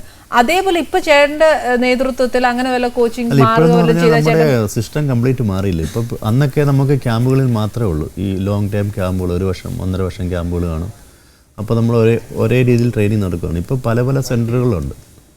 ആ സെൻറ്ററിൽ നിന്ന് മിക്കവാറും ഇപ്പോൾ ക്യാമ്പുകൾ വളരെ കുറവാണ് സ്വിമ്മിങ്ങിനെ സംബന്ധിച്ചോളം. അപ്പോൾ അവരവിടെ തന്നെ ട്രെയിൻ ചെയ്ത് ഇങ്ങനെ ട്രെയിനിങ് മിസ് ഔട്ട് ആവുന്നില്ല, ഒരേ വർക്കൗട്ട് ഒരേ രീതിയിൽ പോവാണ് വർഷങ്ങൾ. ചേട്ടാ ഇപ്പൊ ട്രെയിനിങ്ങിന്റെ കാര്യമെല്ലാം ചേട്ടൻ പറഞ്ഞായിരുന്നല്ലോ. അപ്പൊ ശരിക്കും പറഞ്ഞാൽ ഇപ്പൊ നമുക്ക് ട്രെയിനിങ് എന്ന് പറയുമ്പോൾ കുട്ടികൾക്ക് ശരിക്കും പറഞ്ഞാൽ വെള്ളം ഉള്ളിടത്ത് ട്രെയിനിങ്ങിന് ആളില്ല, വെള്ളം ഇല്ലാത്തടത്ത് എല്ലാവരെയും കൂടെ പിടിച്ചിട്ട് ട്രെയിൻ ചെയ്യിപ്പിക്കുന്നുണ്ട്. ഇത് ശരിക്കും പറഞ്ഞാൽ അങ്ങനെ പറ്റുന്നത് ശരിക്കും നമ്മുടെ കുട്ടനാട് സൈഡൊക്കെ ഇഷ്ടംപോലെ വെള്ളം ഉണ്ടെന്നൊക്കെ കേൾക്കുന്നത്. അവിടെ എങ്ങും ആരും കേൾക്കാനും ഇല്ലേ, ഇങ്ങ് വന്നൊക്കെ പഠിക്കേണ്ടി വരുന്നില്ലേ ചേച്ചി, തോന്നില്ലേ? കുട്ടനാട്ടിൽ ഒത്തിരി പിള്ളേർ ജോലി കിട്ടി പോയിട്ടുണ്ട്. പക്ഷെ ഒരു സയന്റിഫിക് ആയിട്ടൊരു നല്ലൊരു സ്വിമ്മിംഗ് പൂൾ ഇല്ല. അപ്പോൾ നമ്മൾ ഈ ആറ്റിലേക്കാണെങ്കിൽ നമുക്ക് അളവും കാര്യങ്ങളൊന്നും അറിയത്തില്ല. ട്രെയിൻ ചെയ്യണമെങ്കിൽ നമുക്കൊരു മെഷർമെന്റ് ഉള്ള സ്വിമ്മിംഗ് പൂൾ 25 മീറ്റർ അല്ലെ 50 മീറ്റർ ഉള്ള പൂള് വേണം. ചേട്ടാ ഒരു സത്യം ഞാൻ പറയട്ടെ, ഈ പൂളൊന്നും അന്വേഷിച്ച് പോകല്ല. എന്താണെന്നറിയാമോ, ചേട്ടൻ ഇപ്പൊ മറ്റേ മീനച്ചിലാറിലാണ് പഠിച്ചതെന്ന് പറഞ്ഞേ. പക്ഷെ എൻ്റെ പിള്ളേർ ഉൾപ്പെടെ ഞാൻ പറയട്ടെ, ഒരു കായലിൽ കൊണ്ടിട്ട് കഴിഞ്ഞാൽ ഇവർ സ്വിമ്മ് ചെയ്യല. ഉള്ള കാര്യം പറയാലോ, പൂളുണ്ടാൽ മാത്രമേ സ്വിമ്മ് ചെയ്യുള്ളൂ. 100 മീറ്റർ കഴിയുമ്പോൾ അയ്യോ എന്നെ രക്ഷിക്കാന്ന് വിളിച്ചു പോകും. ഇതെല്ലാ കുട്ടികൾക്കുള്ള സാധനമല്ലേ സത്യം. മറ്റേ ഒരു ആറ്റിലോ എന്നേലും ഒന്ന് പഠിക്കുവാന്നേ ഈ പിള്ളേർക്ക് ഈ പേടി അങ്ങ് മാറും. പിന്നെ എവിടെ ആന്നേലും അവർക്ക് ഒരു ടെൻഷനും ഇല്ല. മറ്റേ പൂളല്ലാതെ വേറെ എവിടെയും എൻ്റെ പിള്ളേർ ഉൾപ്പെടെ പറയുക, എവിടെയെങ്കിലും കൊണ്ടിട്ട് കഴിഞ്ഞാൽ അവർക്ക് നീന്താൻ അറിയാൻ മേല. സത്യം തനിക്ക് അങ്ങനെ ഉണ്ടോ? അങ്ങനെയൊന്നുമില്ല. പൂളല്ലാതെ നീന്തലൊക്കെ അപ്പന്റെ ഒരു പാർട്ടും ഇല്ല അതിനകത്ത്. സ്വിമ്മിംഗ് പൂൾ അല്ലാതെ ഇപ്പൊ ഞാൻ ചോദിച്ച കൂട്ടെ, തന്നെ ഏതെങ്കിലും അപ്പന്റെ വീടിനടുത്ത് മീനച്ചിലാറ് കണ്ടിട്ടുണ്ടോ? അവിടെ കൊണ്ടുപോയിട്ടാ താൻ നീന്തുവോ? ശരിക്കും പറഞ്ഞാൽ ഷുഡ് പ്രൗഡ് കേട്ടോ. എന്നാന്ന് വെച്ചാൽ ഞാൻ ഇപ്പത്തെ ജനറേഷൻ പിള്ളേർ ആദ്യമായിട്ട് കേൾക്കുക. ആനി പറഞ്ഞത് ശരിയാണ്. നമ്മൾ ഈ സിറ്റിയിലുള്ള പിള്ളേര് നമ്മളൊരു ചെറിയ കായലിലോ അല്ലെങ്കിൽ ആറ്റിലോ കൊണ്ടിട്ട് അവർക്ക് പേടിയാ. സത്യമായിട്ട് പേടിയാ. നമ്മളെ പോലുള്ള നാടൻ പിള്ളേരാണ്. ഞങ്ങള് നാട്ടിൽ പോലേക്ക് പോകുമ്പോ ഇടയ്ക്ക് ആറ്റി പോവും, മോനെ കൊണ്ടും പിന്നെ പിള്ളേരെ കൊണ്ടും. നാട്ടിൽ അങ്ങനെ അവിടെ പോയി കുളിക്കാൻ സത്യം അങ്ങനെ ഭയങ്കര രസമാണ്, ഭയങ്കര ഇഷ്ടമാണ്. പക്ഷെ അത് ഈ സിറ്റി പിള്ളേർക്കൊന്നും അറിയത്തില്ല. അവർക്ക് പൂളിലേക്ക് പേടിയാ. ഞാൻ പറഞ്ഞില്ലേ, വേറെ കുട്ടികളെ ഒന്നും ഞാൻ പറയുന്നില്ല. അവരിങ്ങനെ അടച്ചു നിൽക്കും. അതെ, എന്റെ പിള്ളേർ ഇത് തന്നെയാ. പൂളുണ്ടോ ചാടാ, ഇല്ല ആ ഒരു അവസ്ഥയാ. ചേച്ചി ശരിക്കും പറഞ്ഞ ഞാനൊരു കാര്യം പറയട്ടെ. ഇപ്പൊ ഞങ്ങളൊക്കെ സിനിമയിൽ വരുമ്പോഴേ, ഇപ്പൊ ഞാൻ വന്ന സമയത്ത് കുറെ പേര് ഒരുപാട് ഞാൻ വന്നു, ബിന്ദുജ വന്നു, ചിപ്പി വന്നു, അങ്ങനെ ഒരുപാട് പേര് വന്നു. അതേപോലെ ചേച്ചിയുടെ സമയത്തും ചേച്ചി അങ്ങനെയായിരുന്നേ. ആ സമയത്ത് ഷൈനി വിൽസൺ, PT ഉഷ എന്നൊക്കെ പറഞ്ഞ എല്ലാവരും കൂടെ ഒരുമിച്ചാ വന്നത്. ശരിക്കും ആ ഒരു എക്സ്പീരിയൻസും ആ ഫ്രണ്ട്ഷിപ്പും ഉഷേച്ചിയെ കണ്ടതും ഒക്കെ ഒന്ന് പറഞ്ഞു തന്നെ. ഞാൻ ആദ്യമായിട്ട് ഞാൻ 9ാം ക്ലാസ്സിൽ പഠിക്കുമ്പോഴാണ്, നാഷണൽ 7ാം ക്ലാസ്സിൽ പഠിക്കുമ്പോൾ പോയപ്പോൾ അപ്പോൾ ഉഷയുണ്ട്. ആദ്യമേ അപ്പോഴാണ് കാണുന്നത്. ഉഷ സ്പോർട്സ് സ്കൂളിലായിരുന്നു, ഞാൻ സാധാരണ സ്കൂളിൽ നിന്ന് പോയതിരുന്നത്. അത് കഴിഞ്ഞ് ഞങ്ങൾ ക്യാമ്പിൽ 82 ഏഷ്യൻ ഗെയിംസിൻ്റെ ക്യാമ്പിലും അതുപോലെ ഞാൻ 9ാം ക്ലാസ്സിൽ പോലും വേൾഡ് ജൂനിയർ മീറ്റിൽ എന്നെ ഉഷയെ മാത്രമാണ് സൗത്തിൽ നിന്ന് സെലക്ഷൻ കിട്ടിയത്. അപ്പം മിൽഖ സിംഗ് ആയിരുന്നു ടീമിൻ്റെ മാനേജറായിട്ടിരുന്നത്. അപ്പോൾ എനിക്ക് ഉഷയ്ക്കൊക്കെ ഒത്തിരി അഡ്വൈസൊക്കെ ഇങ്ങനെ മിൽഖ സിംഗ് പറയുമായിരുന്നു, നിങ്ങൾ നന്നായിട്ട് ചെയ്യണം എന്നൊക്കെ. അല്ല, നിങ്ങൾ ഒളിമ്പിക്സ് ചെയ്യണം, നല്ല നാടിന് വേണ്ടി ഒത്തിരി മെഡൽ ചെയ്യണം, നല്ല ഹാർഡ് വർക്ക് ചെയ്യണം, അങ്ങനെയൊക്കെ പറഞ്ഞു തരുമായിരുന്നു. പിന്നെ വത്സമ്മ അത് കഴിഞ്ഞ് 86 ഏഷ്യൻ ഗെയിംസിന് നമ്മുടെ കൂടെ 84 ഒളിമ്പിക്സിന് ഞങ്ങളെല്ലാവരും ഒരു ഒളിമ്പിക്സിന് ഇന്ത്യൻ ഹിസ്റ്ററിയിൽ ആദ്യമായിട്ട് ഫൈനലിൽ വന്ന് 400 മീറ്റർ. അതിൽ 3 മലയാളികളും, ഒരാൾ വന്ദന റാവു കർണാടകക്കാരി. ഓക്കെ ചേച്ചി, ഇപ്പൊ ഉഷേച്ചി ഒരുപാട് സ്പോർട്സിന്റെ പിള്ളേരെ കുട്ടികളെ ഒരുപാട് പരിശീലിപ്പിക്കുന്നുണ്ട്. ഒരുപാട് കുട്ടികൾക്ക് ഒരുപാട് ഈ സ്പോർട്സിലേക്ക് വരാൻ പറ്റാത്ത കുട്ടികളെ പോലും ഒരുപാട് സാമ്പത്തികമായും പോലും സഹായിച്ച് സ്പോർട്സിലേക്ക് കൊണ്ടുവന്ന് നമ്മുടെ നാഷണലിലേക്ക് എത്തിക്കാൻ ശ്രമിക്കുന്നുണ്ട്. ചേച്ചി അങ്ങനെ എന്തെങ്കിലും കുട്ടികൾക്ക് വേണ്ടി ചെയ്യുന്നുണ്ടോ? ഞാനിപ്പോൾ ചെന്നൈയിലാണ് താമസിക്കുന്നത്. അപ്പം അവിടെ തമിഴ്നാട് അത്ലറ്റിക് അസോസിയേഷൻ്റെ വൈസ് പ്രസിഡൻ്റാണ്. അപ്പോൾ അവിടെയുള്ള കാര്യങ്ങളൊക്കെ നോക്കാറുണ്ട്. പിന്നെ ഇവിടെയും കേരളത്തിൽ എന്തെങ്കിലും കാര്യങ്ങളൊക്കെ വരുവാണെങ്കിൽ എന്നെ വിളിക്കുവാണെങ്കിൽ ഞാൻ വന്ന് ചെയ്ത് കൊടുക്കാറുണ്ട്. പിന്നെ ഇന്ത്യൻ ടീമിൻ്റെ സെലക്ഷൻ അങ്ങനെയൊക്കെയുള്ള കാര്യങ്ങളും ഫെഡറേഷൻ്റെ കാര്യങ്ങളും അങ്ങനെയൊക്കെ ചെയ്യാറുണ്ട്. ഓക്കെ ചേച്ചി, ഇപ്പൊ ശരിക്കും ഞാൻ കുറെ വർത്താനം പറഞ്ഞു, ഭക്ഷണം തരുന്നില്ല. പക്ഷെ ഒരു ചോദ്യം കൂടെ ചോദിച്ചിട്ട് വിളമ്പാമേ. എന്നാന്നോ ചേച്ചി, ശരിക്കും നമ്മൾ സ്ത്രീകളാന്നു, നമ്മൾ സ്പോർട്സിന് പോകുന്നുണ്ട്, എല്ലാം ഉണ്ട്. പക്ഷെ ഒരു പുരുഷനോളം അത്രയും ആരോഗ്യം എന്തായാലും ഒരു സ്ത്രീക്ക് ഉണ്ടാവില്ല. അപ്പം ഒരു ശരിക്കും പറഞ്ഞാൽ ആ ഒരു എന്താ പറയാ, ആ ഒരു എനർജി ലെവൽ കുറച്ച് കുറവായിരിക്കും. അപ്പം നമ്മൾ ശരിക്കും ഈ സ്പോർട്സിന് പോകുമ്പോൾ ചേച്ചിയൊക്കെ കഴിച്ച ഭക്ഷണം എങ്ങനെയാണ്, നമ്മൾ എങ്ങനെ മെയിൻറ്റെയിൻ ചെയ്യണം ആ എനർജി കിട്ടാൻ വേണ്ടിയിട്ട്? അങ്ങനെ നമ്മുടെ സമയത്തൊന്നും ഈ ഞങ്ങളൊക്കെ കൂടുതലും ഇന്ത്യൻ ക്യാമ്പിൽ പട്യാലയിലായിരിക്കും കൂടുതൽ. പട്യാല, ഡൽഹിയിൽ അങ്ങനെയായിരിക്കും. 10-18 വർഷത്തോളം അങ്ങനെയായിരുന്നു, സ്പോർട്സ് ക്യാമ്പിലായിരുന്നു. അപ്പോൾ അവർ തരുന്ന ഡാലും ചപ്പാത്തിയും അങ്ങനെയൊക്കെയാണ് സാധാരണ. അപ്പോൾ അവർ അന്ന് അങ്ങനെ ഡയറ്റീഷ്യൻ അങ്ങനെയൊന്നുമില്ല. സാധാരണ എന്തെങ്കിലും തരുന്ന അത് കഴിക്കുക, അത്രയേ ഉള്ളൂ. പാലും കഴിക്കുക അങ്ങനെ. പിന്നെ ഞങ്ങളിടയ്ക്ക് ഈ പോയി പിന്നെ പട്യാലയിലൊക്കെ ആകുമ്പോൾ നമുക്ക് നമ്മുടെ നാട്ടിലെ മീൻകറിയൊക്കെ കൂട്ടാൻ വേണ്ടി കൊതി വരും. ഇടയ്ക്ക് പോയി പട്യാല അദാലത്ത് ബസാർ എന്ന് പറഞ്ഞൊരു ബസാർ പട്യാല, അവിടെ പോയി മീൻ വാങ്ങിച്ചിട്ട് വന്ന് റൂമിൽ ഹീറ്ററിൽ വെച്ച് മീൻകറിയൊക്കെ വല്ലപ്പോഴും ഉണ്ടാക്കി. ഇവൻ ജർമ്മനി ചെല്ലുമ്പോഴും അവിടെ ജർമ്മനിയിൽ ഞങ്ങൾ ഒരു പ്രാവശ്യം 2 മാസത്തെ ട്രെയിനിങ്ങിന് പോയി. അപ്പോൾ അവിടെ എന്നും ഈ ചിക്കൻ പുഴുങ്ങിയതും പോർക്ക് പുഴുങ്ങി ഇങ്ങനെയുള്ള കാര്യം, ബീഫ് പുഴുങ്ങിയതും അത് മാത്രമേ ഉണ്ടാവുള്ളൂ. ചോറൊന്നും ഇങ്ങനെ ബ്രെഡും ഒക്കെ. ഞങ്ങൾ പുറത്ത് പോയി അരി വാങ്ങിച്ചുകൊണ്ട് വന്ന് ഹീറ്റർ വാങ്ങി അവിടെ ഈ അതെല്ലാം എടുത്തുകൊണ്ട് വന്ന് മുളകും ഇതെല്ലാം ചേച്ചി ആ ഒരു ഉരുള ചോറുണ്ടല്ലോ എന്നാ സുഖമാണെന്നറിയാമോ അന്നേരം ഈ പുഴുങ്ങിയത്. അപ്പൊ ഈ എന്നതാ അശ്വിനി നഞ്ചിപ്പം വന്ദന റാവു, വന്ദന ഷാൻബി അവരൊക്കെ കർണാടകയിൽ. അവർ പറയും ശൈലി ചേച്ചി ഉണ്ടെങ്കിൽ കുഴപ്പമില്ല, ഇവിടെ പട്ടിണി കിടക്കാതെ നേരാ ചേച്ചിയെ ഉള്ള കാര്യം ഞാൻ പറയാലോ. നല്ലപ്പോഴൊക്കെ തിന്നാ, മറ്റാകുമ്പോ നമ്മുടെ ഭക്ഷണമാ ഏറ്റവും വലുത്. ചേട്ടനെ ആണെങ്കിലും ഇതേപോലെ വല്ല ട്രെയിനിങ് അങ്ങനെ എന്തെങ്കിലും ഉണ്ടോ സ്വിമ്മിങ്ങിനും? അല്ല, ഞാൻ 1 വർഷത്തോളം ഞങ്ങൾക്ക് ക്യാമ്പ് ഉണ്ടായിരുന്നു ഓസ്ട്രേലിയയിൽ. പക്ഷെ എനിക്ക് ഫുഡ് അത്ര എന്ത് കഴിച്ചാലും കിട്ടിയാലും ഞാൻ കഴിക്കും. ഇഷ്ടമാ, കുഴപ്പമില്ല. ഫുഡിനോട് ഫസ്റ്റ് ഇല്ല. എന്നാ പിന്നെ പറഞ്ഞേ, ചേച്ചി ഉണ്ടാക്കുന്ന ഏത് ഭക്ഷണം ഏറ്റവും ഇഷ്ടം? എനിക്ക് നല്ല ചക്കപ്പുഴ ഉണ്ടാകും, പിന്നെ അതിനോട് നാടൻ കോഴി കറി എനിക്ക് ഭയങ്കര ഇഷ്ടമാണ്. ശരിക്കും അത് ഭയങ്കര കോമ്പിനേഷൻ ആട്ടോ ശരിക്കും. നാടൻ കോഴിയാണെങ്കിൽ നല്ല ബിരിയാണിയും ചെങ്കറിയും ഉണ്ടാകും. കോഴിക്കറി എന്ന് പറഞ്ഞപ്പോഴത്തേക്ക് എനിക്കൊക്കെ കൊതി വരുന്നു. ഉള്ള കാര്യം പറയാലോ. ചേച്ചി നാടൻ സ്റ്റൈലിലാണ് ഉണ്ടാക്കുന്നത്? എനിക്ക് നാടൻ മാത്രമേ ഇഷ്ടമുള്ളൂ. പിള്ളേരും അറിയും അമ്മ അസൽ നാടൻ കേളാണ്. ഞങ്ങൾക്കൊക്കെ അമ്മ അങ്ങനെയാ ഇഷ്ടം കേട്ടോ. ഇപ്പൊ ശരിക്കും ഞാൻ പറഞ്ഞില്ലേ, ആന്റിയുടെ ഒക്കെ ആ സമയത്ത് ശരിക്കും ഇങ്ങനെ ഒരു ആരാധന മൂർത്തിയായിട്ടൊക്കെ നോക്കിക്കൊണ്ട് നടന്നതാണ് ഞങ്ങള്. ചേച്ചി ഇത്രയും ഒരു ഫാമിലി പേഴ്സൺ ആണ്, ഇത്രയും നല്ലതായിട്ട് വർത്താനം പറയും. ടാച്ചൂടെ എനിക്കിപ്പോൾ പോലും അറിയത്തില്ല, ഇപ്പോഴും വിശ്വസിക്കാൻ പറ്റുന്നില്ല സത്യം. ശരിക്കും നിങ്ങൾക്കൊന്നും തോന്നത്തില്ലായിരിക്കും, ഞങ്ങൾക്കൊക്കെ ശരിക്കും ഇല്ലേ, എനിക്ക് ഒട്ടുമില്ല ഉള്ള കാര്യം ഞാൻ പറയാലോ.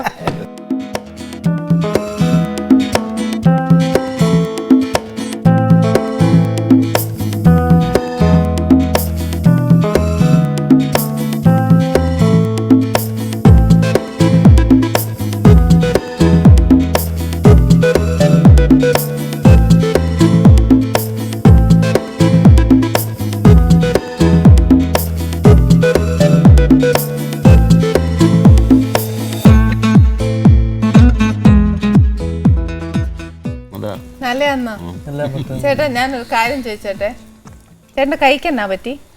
വീട്ടിലെ പട്ടി അടിച്ചു. പട്ടി അടിച്ചോ? എന്നാ പറ്റി? എന്റെ ദേഹത്തൊരു മുറിവുണ്ടായിരുന്നു, അപ്പൊ ഞാൻ ഡ്രസ് ചെയ്ത് കൊടുത്തത്. അതിന് നൊന്തു കാണും. രാവിലെ അരിന്ന് തേച്ചിട്ട് കുഴപ്പമൊന്നുമില്ലായിരുന്നു, വൈകുന്നേരം തേച്ചപ്പോ അതിന് തലോടി വിട്ടു. തലോടി മരുന്നൊക്കെ തേച്ച് പട്ടി തിരിച്ചിങ്ങോട്ട് തലോടി തന്നു അല്ലേ? എന്നിട്ട് ഇഞ്ചക്ഷൻ ഒക്കെ എടുത്തോ? ഇഞ്ചക്ഷൻ എടുത്തോണ്ടിരിക്കുക, 3 കഴിഞ്ഞു. അല്ല വീട്ടിലെ പട്ടിക്കാണ് പേടിക്കണ്ട, നല്ല ആഴത്തിലുണ്ട്. അതിന്റെ പല്ലിറങ്ങി കാണും, 5 സ്റ്റിച്ച് ഉണ്ട് കയ്യിൽ. നല്ലായിട്ട് പട്ടി സ്നേഹിച്ചേക്കുവാ. ഭയങ്കര പട്ടി ഭ്രാന്താണ്.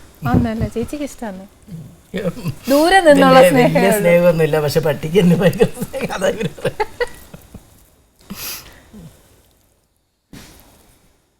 ചേച്ചി ഇതേപോലെ നമ്മുടെ എന്താ പറയാ, നമ്മുടെ ഈ ഇതില് കമ്മ്യൂണിറ്റിയിൽ ഇതേപോലെ ഈസ്റ്റർ വരും, ക്രിസ്മസ് വരും. ശരിക്കും പറഞ്ഞാൽ ചേട്ടനും ചേച്ചിയും അതിനു വേണ്ടി ആ ഒരു ദിവസം ആഘോഷിക്കാൻ വേണ്ടി സമയം കണ്ടെത്താറുണ്ട്? അയ്യോ തീർച്ചയായിട്ടും. തിരക്കൊണ്ടേ പോയി എല്ലാം പോയി വാങ്ങിച്ച്, പന്നി, പോത്ത്, മീന് എല്ലാം മീനൊക്കെ തലേദിവസേ വാങ്ങിച്ച് കൊണ്ടുവച്ച് തലേദിവസം രാത്രിയിലേ വെച്ച് കണ്ടോ എന്റെ പ്രേക്ഷകർ ഇത് കേട്ടോ? ഞാൻ ഇത്രയും നേരം നിന്ന് പറഞ്ഞില്ലായിരുന്നോ, ക്രിസ്മസ് ആയാലും ഈസ്റ്റർ ആയാലും ഒക്കെ ഈ ക്രിസ്ത്യൻസിന്റെ വീട്ടിലൊരു പ്രത്യേക മണവാ. എന്നാന്ന് വെച്ചാൽ ഇതെല്ലാം വെന്ത് വരുമ്പോഴത്തേനും ഒരു ചേച്ചി ഒരു പ്രത്യേക ഒരു ആ മണം കേട്ടോ. എന്നൊക്കെ ചേച്ചി വെക്കുന്ന ഒന്ന് കേക്കട്ടെ. ഇല്ല, എല്ലാം വെക്കും. മീൻ നല്ല വറ്റിച്ചു വയ്ക്കും, ബീഫ്, പോർക്ക്, ഓ എനിക്ക് മേല. ഞങ്ങളൊക്കെ പോകുന്ന കോഴി എല്ലാം. അതായത് ഒരു ദിവസം ചില ദിവസങ്ങളിൽ നമ്മള് പാതിര കുർബാന കഴിഞ്ഞിട്ട് വന്നിട്ട് രാത്രി 12:30 വന്നിട്ടിരുന്ന് കഴിച്ചു. പോർക്കെല്ലാം തീർത്തിട്ടുണ്ട്. ഇതും ഞാൻ ഇന്ന് ഇവിടെ തുടങ്ങിയപ്പോ പറഞ്ഞതേ ഉള്ളൂ. എന്നാന്നോ ഈ നൊയമ്പ് വീടുക എന്ന് പറയുന്ന ഒരു വലിയൊരു പണിയാ. എന്നാന്നറിയോ, ആ ഈ സത്യം പറഞ്ഞ ആ ഒരു 50 നൊയമ്പ് അങ്ങോട്ട് വീടാനായിട്ട് ആ 12 മണി നോക്കിയിരിക്കും. പാതിരാ കുർബാന കഴിഞ്ഞ ആദ്യം നിന്നത് വലിയ ഏതാണ്ടല്ലോ പറ്റിയ പോലെയാ. 5-6 കിലോ പോർക്ക് അപ്പഴേ തീർത്തുന്നുള്ളു. ഉറപ്പാ ആക്രാന്തം മുഴുവൻ 12 മണിക്ക് തീർന്നു. ഫാമിലി ഫുള്ള് വന്നു. സന്തോഷായിട്ടോ, ഭയങ്കര രസമായിരുന്നു എല്ലാരും കൂടെ ഒത്തുകൂടുമ്പോ അല്ലേ. നിങ്ങളൊക്കെ എൻജോയ് ചെയ്യാറില്ലേ ഇത്? നല്ലോണം എൻജോയ് ചെയ്തു. കസിൻസ് ഒക്കെ ആയിട്ട് നല്ലോണം എൻജോയ് ചെയ്തു. ഓ അല്ല പിന്നെ കസിൻസ് ഒക്കെ ചെന്നൈയിൽ വരുമോ അതെ നിങ്ങളുടെ നാട്ടിൽ? ചെന്നൈയിലും വരും, പാലായിലും പോകും. എവിടെ നിൽക്കാൻ ഏറ്റവും ഇഷ്ടം മോന്? എനിക്ക് പാളയം എനിക്ക് ഇഷ്ടം. മീനച്ചിലാറൊക്കെ ഉണ്ടല്ലോ അവിടെ. ഓ ഓക്കേ, അപ്പൊ നാടനായിട്ട് വളരാനാ ഇഷ്ടം. അവിടെ ചെന്നൈ അത്രയും ചെന്നൈ ഇഷ്ട. ഓക്കെ. ചേച്ചി ഇപ്പൊ ഫുഡ് കോർപ്പറേഷനിലല്ലേ വർക്ക് ചെയ്യുന്നത്, as A general manager work ചെയ്യുന്നത്. അവിടുത്തെ ഈ ഫുഡുമായിട്ടും ആ ജോലിയായിട്ടും ഒക്കെ ഒന്ന് എന്തുവാ ചേച്ചി? അത് നമ്മൾ അങ്ങനെ മെയിൻ സെക്ഷനൊന്നും എനിക്ക് പബ്ലിക് റിലേഷനും ഈ അഡ്വർടൈസ്മെൻറ്റും കാര്യങ്ങളൊക്കെ അങ്ങനെ, പിന്നെ ഹൗസ് കീപ്പിംഗ് കാര്യങ്ങൾ അങ്ങനെയൊക്കെയുള്ള കാര്യങ്ങളൊക്കെ സ്പോർട്സ് അത് സൗത്തിൻ്റെ സ്പോർട്സിൻ്റെ കാര്യങ്ങൾ അങ്ങനെയുള്ള കാര്യങ്ങളൊക്കെ നോക്കിയാൽ മതി. ചേച്ചി ഒരു അപ്പം വെക്കട്ടെ.